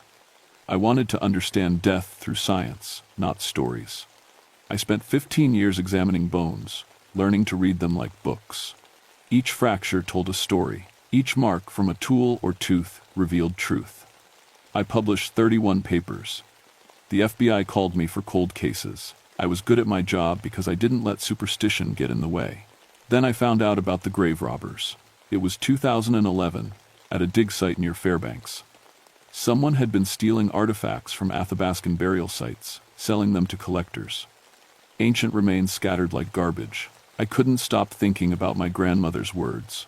These people weren't resting properly. I quit my university job and joined the Park Service. If I couldn't stop death, at least I could protect the dead. Now I work out of McCarthy, deep in Wrangell Street, Elias National Park. 6 million acres of mountains, glaciers, and history.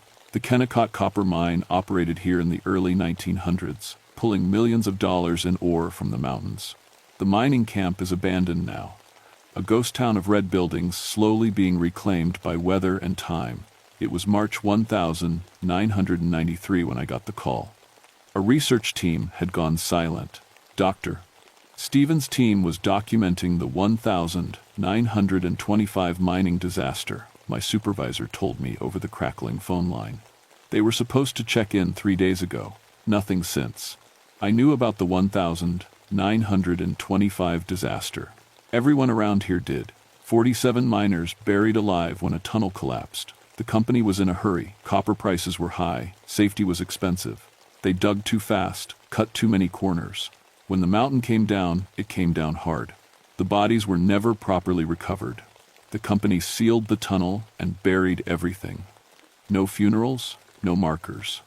Just 47 men erased from the record to avoid lawsuits.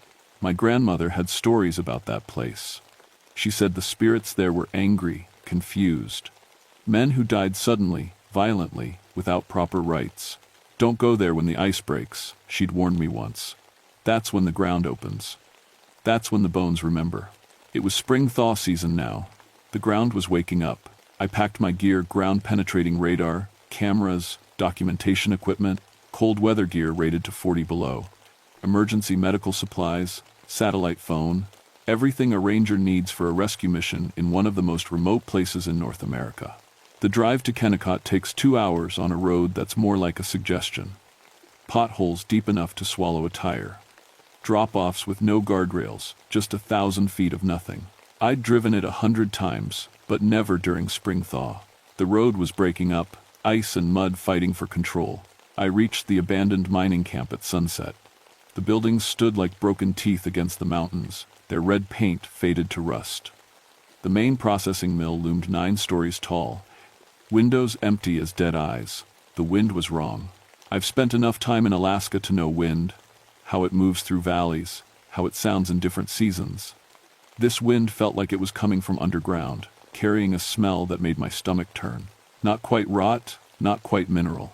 Something in between. The research team's camp was near the old disaster site, about a mile from the main buildings. I hiked in as the temperature dropped. My breath came out in clouds.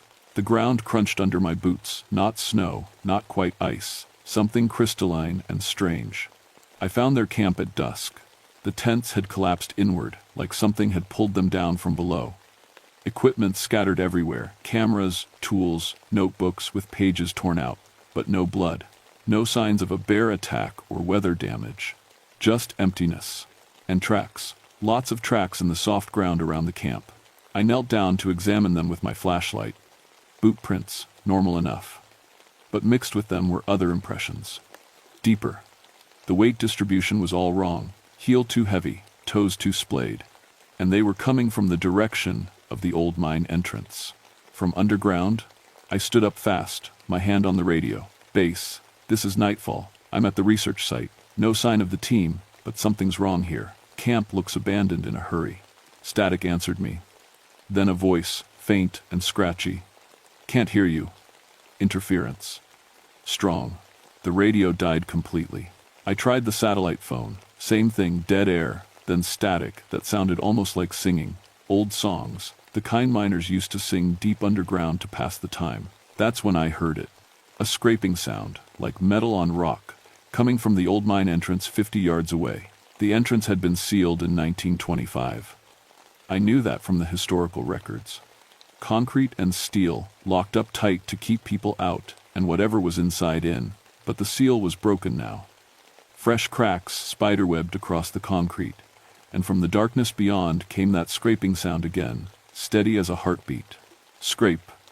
Scrape. Scrape. Like someone digging. I should have left right then. Called for backup, waited for proper support.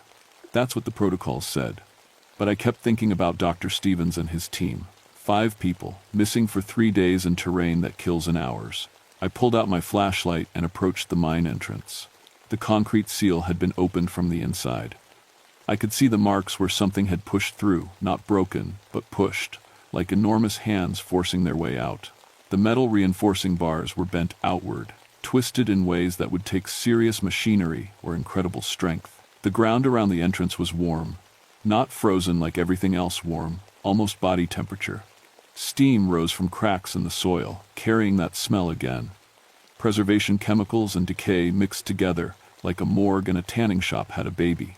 I aimed my flashlight into the darkness. The tunnel stretched back into the mountain, shored up with ancient timbers that looked ready to collapse. Railroad tracks ran along the floor, disappearing into shadow. Mining equipment sat abandoned, rusted carts, old tools, a lunch pail with a 1,925 newspaper still inside. Hello? My voice echoed back. Dr. Stevens? This is Ranger Nightfall. If you can hear me, call out. Nothing. Just my echo and that constant scraping sound. Deeper now, further back. I stepped inside. The temperature rose immediately. No ice on the walls here, just damp rock and old wood. My flashlight beam bounced off mineral deposits that glittered like teeth. The tunnel sloped downward at a steady angle, following the old copper vein. Every 20 feet, I found something that didn't belong. First, a modern excavation tool, one of those fancy laser measuring devices Dr. Stevens' team used, lying in the middle of the tracks, powered off, covered in fine dirt. Then a camera, lens cracked, memory card missing. Then a boot. Just one, left sitting upright like someone had stepped out of it and kept walking. The scraping sound grew louder. I followed it deeper, my ranger training battling my anthropologist curiosity. The tunnel opened into a larger chamber, one of the old work areas where miners had extracted ore. My flashlight swept across the space and I froze. Bodies. No, not bodies. Bones. Human remains arranged along the walls, still partially buried in the rock and soil. But they weren't lying down like you'd expect from a burial or cave-in. They were standing up, leaning against the walls, positioned like they were waiting for something. 47 skeletons, the missing miners from 1925. My forensic training kicked in automatically. I could see the trauma patterns, crushed ribs, shattered skulls, bones broken from the tunnel collapse. They died instantly, violently. But someone had arranged them after, stood them up, organized them. The research team's equipment surrounded the bones. Excavation tools, documentation cameras, sampling kits, all arranged in a circle, like an offering. And in the center of the circle, carved into the stone floor, were symbols I recognized from my grandmother's stories. Athabascan mortuary symbols, the kind used to guide spirits to the afterlife. But they were wrong. Reversed. The research team had copied them incorrectly. That's when I saw Dr. Stevens. He was standing in the far corner of the chamber, facing the wall, absolutely still. His back to me, hands at his sides. Dr. Stevens? I moved closer, my flashlight beam finding him. Are you all right? He didn't move. Didn't respond. I reached out to touch his shoulder, and he turned around. His face was wrong. Not injured, not diseased, but wrong in a way my brain couldn't process at first. The skin looked tight, preserved, like he'd been mummified. His eyes were open but filmed over, seeing without seeing. His mouth hung slightly open, jaw slack. "Ranger," he whispered, his voice dry as old paper. "They're digging. They won't stop digging." Then he fell forward into my arms. He was ice cold, frozen solid, despite the warm air. But he was breathing shallow, slow, but breathing. I lowered him to the ground and checked his vitals. Pulse thready and weak. Blood pressure dangerously low. Classic hypothermia symptoms, except the ambient temperature was at least 60 degrees. "Stevens, where's your team? Where are the others?" His eyes found mine, struggling to focus. "Underground. They took us underground, made us dig with them, made us find the bones." "Who made you dig?" "The miners, the ones who never got funerals. They're still working, still trying to get out." His hand gripped my wrist with surprising strength. "Don't let them take you to the deep shaft. That's where they put the ones they keep." His eyes rolled back, and he passed out. I grabbed my radio on instinct, forgetting it was dead. The satellite phone was the same, useless. I was alone in an abandoned mine with an unconscious researcher, and 47 skeletons arranged like an art installation. That's when the scraping sound changed direction. It was getting closer. Coming from multiple directions, now from deeper in the mine, but also from the tunnel behind me, cutting off my exit. I pulled out my sidearm. I'm a decent shot, trained for bear encounters and the occasional aggressive moose. But I had no idea what I was aiming at. The first one came from a side tunnel I hadn't noticed before. It walked like a man but looked like an anatomy lesson. Bones held together by dried tendon and preserved tissue, wearing the rotted remains of 1,922's work clothes. A mining helmet sat on its skull, the carbide lamp still in place, somehow burning with a faint blue light. It carried a pickaxe, the metal tool looking solid and real in its skeletal hands. The thing turned its skull toward me, empty eye sockets somehow seeing. It opened its jaw, and a sound came out, not quite a voice, not quite a scrape of bone on bone, but something in between. "New worker," it said in a voice like gravel grinding. "Come to help dig." More figures emerged from the shadows. Skeletal miners in various states of preservation, all carrying tools, all moving with purpose toward me. I counted 7, then 10, then lost track as they kept coming. I did the only thing I could do. I ran. I grabbed Dr. Stevens under the arms and dragged him toward the main tunnel. The skeletal miners didn't chase me, they walked, steady and patient, tools scraping on stone as they moved. But more were coming from ahead, blocking my path out. I pulled Stevens into a side alcove, an old equipment storage area barely big enough for both of us. The miners walked past, searching, their bones clicking softly with each step. One stopped right at our hiding spot, turned its skull toward us, leaned in close enough that I could smell the preservation chemicals, formaldehyde, cedar oil, old earth. Find the bones, it whispered. Make them rest proper. That's all we want. Just want to rest proper. Then it kept walking, following the others deeper into the mine. I stayed in that alcove for an hour, Stevens unconscious against me, both of us trying to become invisible. My scientific mind was screaming that this was impossible. The dead don't walk, bones don't move without muscles. This had to be hallucination from bad air or hypothermia. But my grandmother's voice was in my head too, strong and clear. The Adlet watch over those who die badly. They collect the bones of the forgotten. When the sounds finally faded, I dragged Stevens toward the surface. The main entrance was clear now, the skeletal miners gone. But as I pulled him into the twilight, I looked back one last time. 47 sets of empty eye sockets stared back at me from the darkness.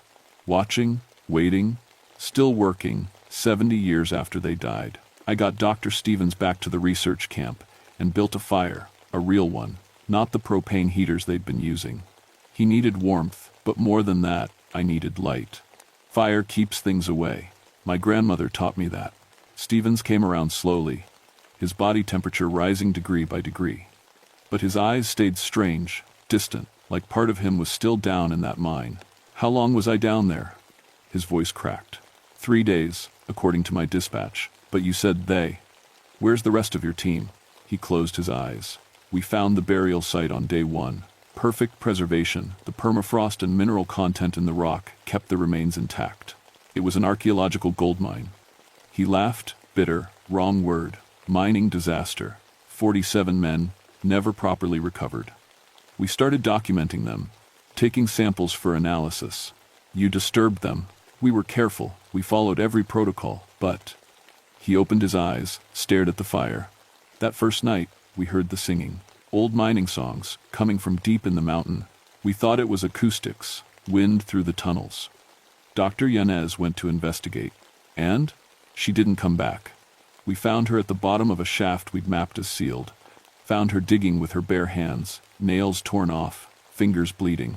She was humming one of those mining songs. Stephen's hands shook. When we pulled her up, she looked at us like she didn't know who we were. Said she had to keep working. Had to finish her shift. I felt cold despite the fire. What happened to her? She went back down, just walked right past us and went back down the shaft. We tried to stop her, but she was so strong. Chen went after her, then Martinez.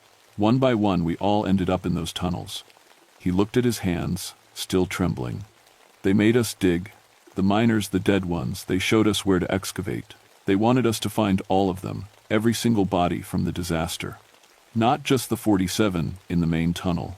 There were more. More? The company lied.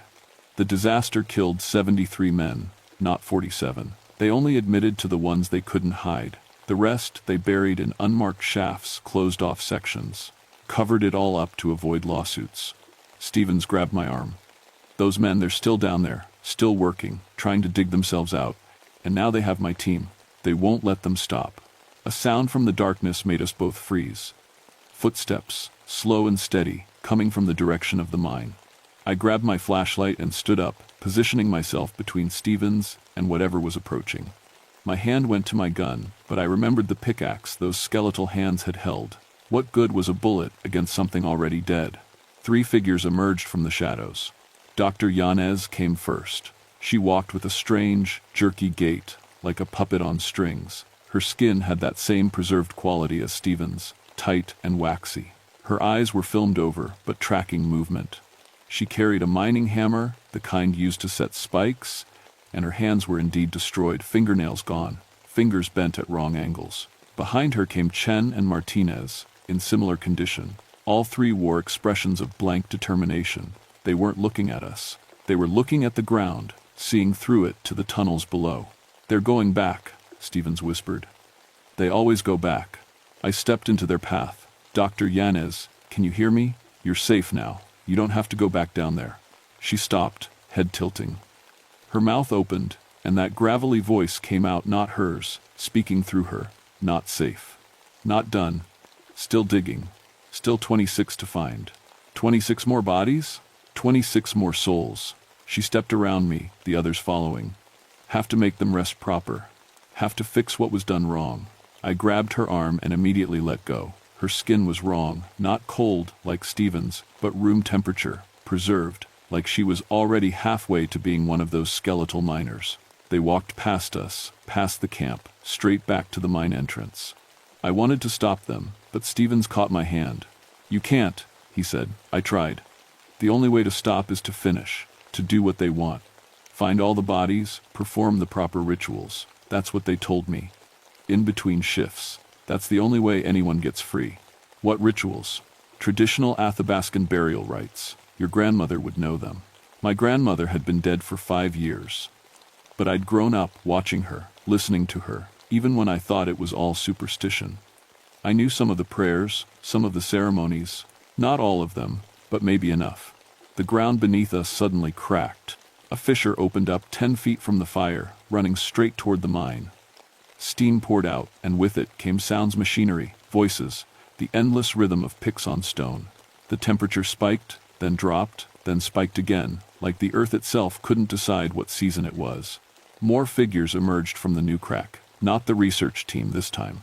Actual skeletal miners, still in their work clothes from 1925, tools in hand. One of them was different from the rest, taller, wearing a foreman's badge, his skull showing a massive fracture across the temple. The foreman's skeleton pointed at me with a bone finger. "You understand the old ways. Your blood knows. Come help us finish. I'm not going down there. Already down here." The skeleton's jaw didn't move, but the words filled the air. "All this land is graves. Company dug mines through sacred ground. Athabascan burial sites, old and honored. Copper was more important than respect. When Mountain came down, it took us all, miners and ancestors, together, mixed our bones. Now none of us rest proper." That hit me hard. The mining company hadn't just killed their workers, they'd desecrated indigenous burial grounds. My grandmother's people, buried here for generations, disturbed by corporate greed. And when the disaster hit, they'd all gotten mixed together, miners and ancestors, all abandoned to the dark. "How many?" I asked. "How many, total?" 73 miners, unknown ancestors. The foreman stepped closer. "You count the bones. You know how to read them. You can sort us out, make us separate again, give us proper rights. Your grandmother trained you for this. You just didn't know it yet." My grandmother's words came back, crystal clear. "Every time I taught you to identify remains, every time I made you learn the prayers, I was preparing you. The spirits chose you long ago, Catherine. When they took your parents, it was to give you the sight. I wanted to deny it, to cling to my scientific rationality. But I'd seen too much. My parents' plane crash, always unexplained. My sudden success at finding archaeological sites. Like I was being guided. Every major discovery I'd made, I'd felt drawn to the location, felt it calling. The spirits had been using me my whole life. What happens if I don't help? Team stays mining. You stay mining. Everyone who comes looking stays mining. We've been adding workers for 70 years. Not many, but enough. Someone disappears in the mountains. Usually we find them." The foreman gestured back toward the mine. "Better to help willing. Otherwise, ground takes you anyway." The earth cracked again, wider this time. I could see down into it, tunnels branching in every direction, filled with moving figures. Some skeletal, some preserved like Dr. Yanez, some fresh and confused. Decades of missing hikers and researchers, all down there digging, searching, trying to complete a task that would let them rest. Dr. Stevens grabbed my hand. "Don't do it. Don't go down there. You'll end up like me, like them. This isn't your responsibility." But I was thinking about my grandmother, about all those lessons I'd dismissed as folklore, About the 47 no, 73 miners who died because some company decided profit mattered more than safety. About the ancestors whose sacred ground got torn up and forgotten. About justice and responsibility and the price of running away. "If I do this," I said to the foreman skeleton, "if I help you sort the remains and perform the rites, everyone goes free. Living and dead, everyone rests proper. That's all we want. To rest proper and be remembered true." I looked at Stevens. He was shaking his head, terrified. But I could see it in his eyes too, hope. Hope that maybe this nightmare could end. "I'll need my equipment," I said, "and I'll need the research team to help, the living ones, conscious and aware." "That's fair." The foreman turned to the other skeletons. "Bring the workers up, let them choose." They brought up Dr. Yanez first. She blinked in the firelight like someone waking from a long sleep, looked at her destroyed hands, and started screaming. We had to sedate her with the emergency medical supplies. Chen and Martinez came up in better shape but still traumatized, confused about how much time had passed. The other workers, the ones who'd been down there for years, didn't come up. The foreman said they'd made their choice long ago, decided to keep working rather than face what they'd left behind. "Some people," he said, "prefer the simplicity of endless labor to the complexity of living." I spent that night preparing. Not physically, the real work would happen underground, but mentally, spiritually, trying to remember everything my grandmother taught me. The prayers for the dead, the way to orient a body, the offerings required, the songs that guided spirits home. I also did the practical work, ground-penetrating radar to map the tunnels, historical records from the mining company, carefully retrieved from the old offices. Names of every worker who died, dates of employment, photographs when available. If I was going to sort these remains, I needed to know who they'd been. At dawn, I descended. The mine was different in daylight, or what passed for daylight filtering down through cracks and shafts. The skeletal miners waited for me in the main chamber, standing patient beside their bones. The foreman gestured toward a side tunnel I hadn't seen before. "The ancestors are deeper. We separated them best we could, but bones got mixed when the tunnels collapsed. Company dynamited some sections, trying to seal us in. Made everything worse. The tunnel led down, following a natural cave system the miners had broken into. The walls here weren't reinforced with timber. They were raw stone, ancient, covered in pictographs that made my breath catch. Traditional Athabascan burial art, symbols for the journey to the afterlife, representations of the spirit guides, and there, in the center, the adlet. The dogmen, collectors of bones, shepherds of the improperly dead. My grandmother's stories came flooding back. The adlet weren't evil. They were guardians, responsible for making sure the dead received proper rites. When someone died badly, murdered, abandoned, desecrated, the adlet took notice. They wouldn't let those souls move on until justice was served, until someone cared enough to do things right. They'd been watching this place for 70 years, waiting for someone who understood. The chamber opened up into a vast underground space, big as a cathedral, and it was full of bones. Hundreds of them, maybe thousands.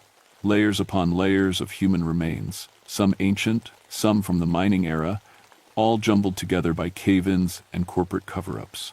The miners had tried to sort them. I could see piles organized by size, by bone type, but without training, without knowledge, they'd made little progress. This was my life's work. This was what all those years of studying, cataloging, identifying had been for. I got to work. Dr. Chen and Martinez helped, their hands steadier now, their minds clearing. I taught them the basics of skeletal analysis, how to identify sex from pelvis structure, age from tooth wear and bone fusion, ancestry from skull features. They learned fast, driven by the need to finish and escape. Days blurred together.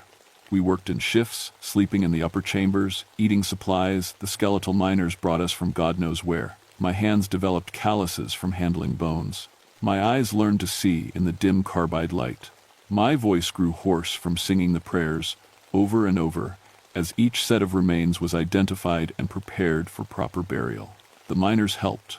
They remembered their co-workers, could identify men by broken bones they'd seen healed badly, by the shape of a jaw or the gap in teeth. They told stories about the men they'd worked with, bringing the dead to life with memories before laying them to rest with ceremony. And slowly, gradually, we made progress. I found the mass grave first, the 26 men the company had sealed behind dynamited rock. Their bones showed evidence of the cover-up, scattered by the blast.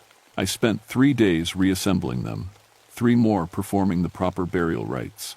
As I finished each one, something changed in the air, a lightness, a release, like pressure easing. One by one, the skeletal miners stopped moving. As their remains were properly honored, their spirits finally let go. They'd collapse mid-step, bones clattering to the ground, empty at last. The foreman was one of the last to go. "Tell them we weren't cowards," he said as I arranged his bones. "Tell them we tried to save the others." Company blamed us for the collapse, said we were drunk, careless. We weren't. We were just trying to survive. "I'll tell them," I promised. "I'll make sure the record is corrected. Thank you." His bones settled, and he was just remains again, finally at peace. The ancestors took longer.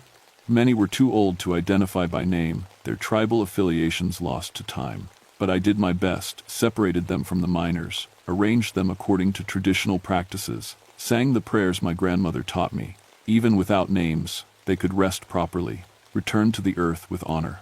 It was the 14th day when I found my parents.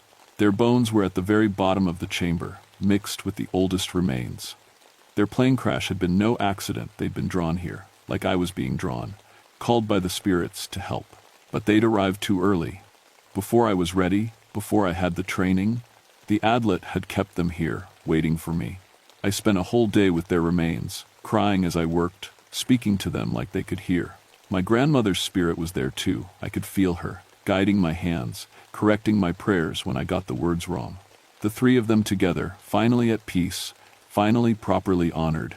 When I placed the last bone, the ground shook, not violently, gently, like the earth was sighing in relief. Cracks sealed themselves. Tunnels collapsed softly, cutting off the deepest chambers. The temperature stabilized. The smell of preservation chemicals faded, replaced by clean mineral scent. The mine was just a mine again, old, abandoned, full of history but no longer haunted. We emerged into sunlight, real sunlight, not the filtered gloom of the tunnels. The rescue team was waiting, finally able to reach us now that the supernatural interference was gone. They wrapped us in blankets, checked our vitals, asked careful questions about cave-ins and survival. Dr. Stevens backed up my story: natural disaster, geological instability, miraculous survival in underground chambers. The other researchers nodded along, too traumatized to contradict, too relieved to care about the truth. Only I knew what really happened. Only I carried the full weight of it. But I also carried something else. As I rode in the helicopter back to McCarthy, I could feel it, a new awareness, a connection to the land that hadn't been there before. I could sense other places like this, other sites where the dead weren't resting properly. Dozens of them across Alaska, maybe hundreds, all calling softly for someone who understood. The Adlet had given me a gift. Or a curse. Or maybe both. I was a bone collector now, whether I wanted to be or not. The official report called it a partial tunnel collapse with miraculous survival. The mining company, now a subsidiary of a larger corporation, settled quietly to avoid negative publicity. The research team got therapy and moved on with their lives. Nobody wanted to talk about the missing 2 weeks, the destroyed hands, the memories that didn't quite make sense. I stayed. They promoted me to a special position, Cultural Resource Protection Specialist for Wrangell Street. Elias. The title gave me authority over all archaeological sites in the park, especially those involving human remains. I developed new protocols, combining scientific method with traditional respect for burial practices. The indigenous communities noticed. Elders started reaching out, sharing information about sacred sites they'd kept secret for generations. They trusted me in a way they'd never trusted other Park Service employees. My grandmother's training, my mixed heritage, my willingness to honor the old ways, it all mattered. The Kennecott mine became my responsibility. I supervised its transition from abandoned hazard to protected historical site. We performed official reburial ceremonies for the 73 miners, their names finally listed on a proper memorial. I made sure the corporate cover-up was documented in the historical record. No more lies, no more forgotten dead, but I also sealed the deeper chambers. Some things don't need to be excavated. The ancestors rest there now, properly honored, protected by geology and respect. I visit every year during spring thaw, when the ground wakes up, and I leave offerings. Tobacco, food, prayers. The Adlet watch over them, and they watch over me, because I can feel them now. All across Alaska, wherever I go, I sense the disturbed dead. Climate change is exposing burial sites that have been frozen for thousands of years. Construction projects keep cutting through unmarked graves. Grave robbers still exist, still selling artifacts to collectors who don't care about cultural destruction. And I stop them. Sometimes through official channels, permits denied, sites protected, prosecutions recommended. Sometimes through less official means, a conversation with an elder, a warning to a construction company, a prayer ceremony performed in the middle of the night. The Adlet help. I see them sometimes.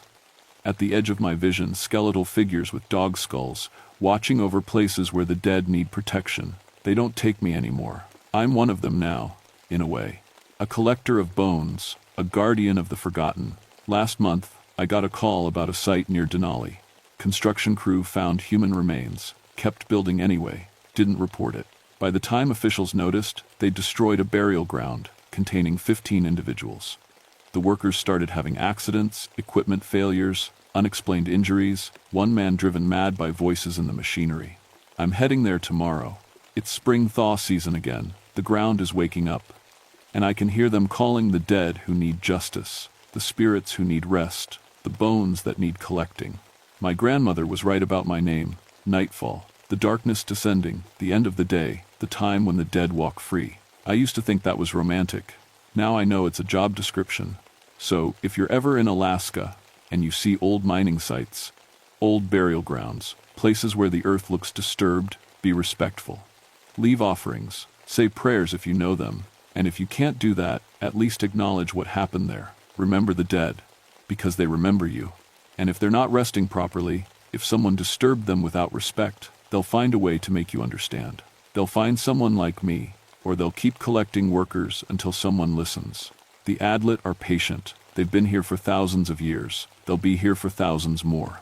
Watching, waiting, collecting bones. Making sure that everyone, eventually, rests proper.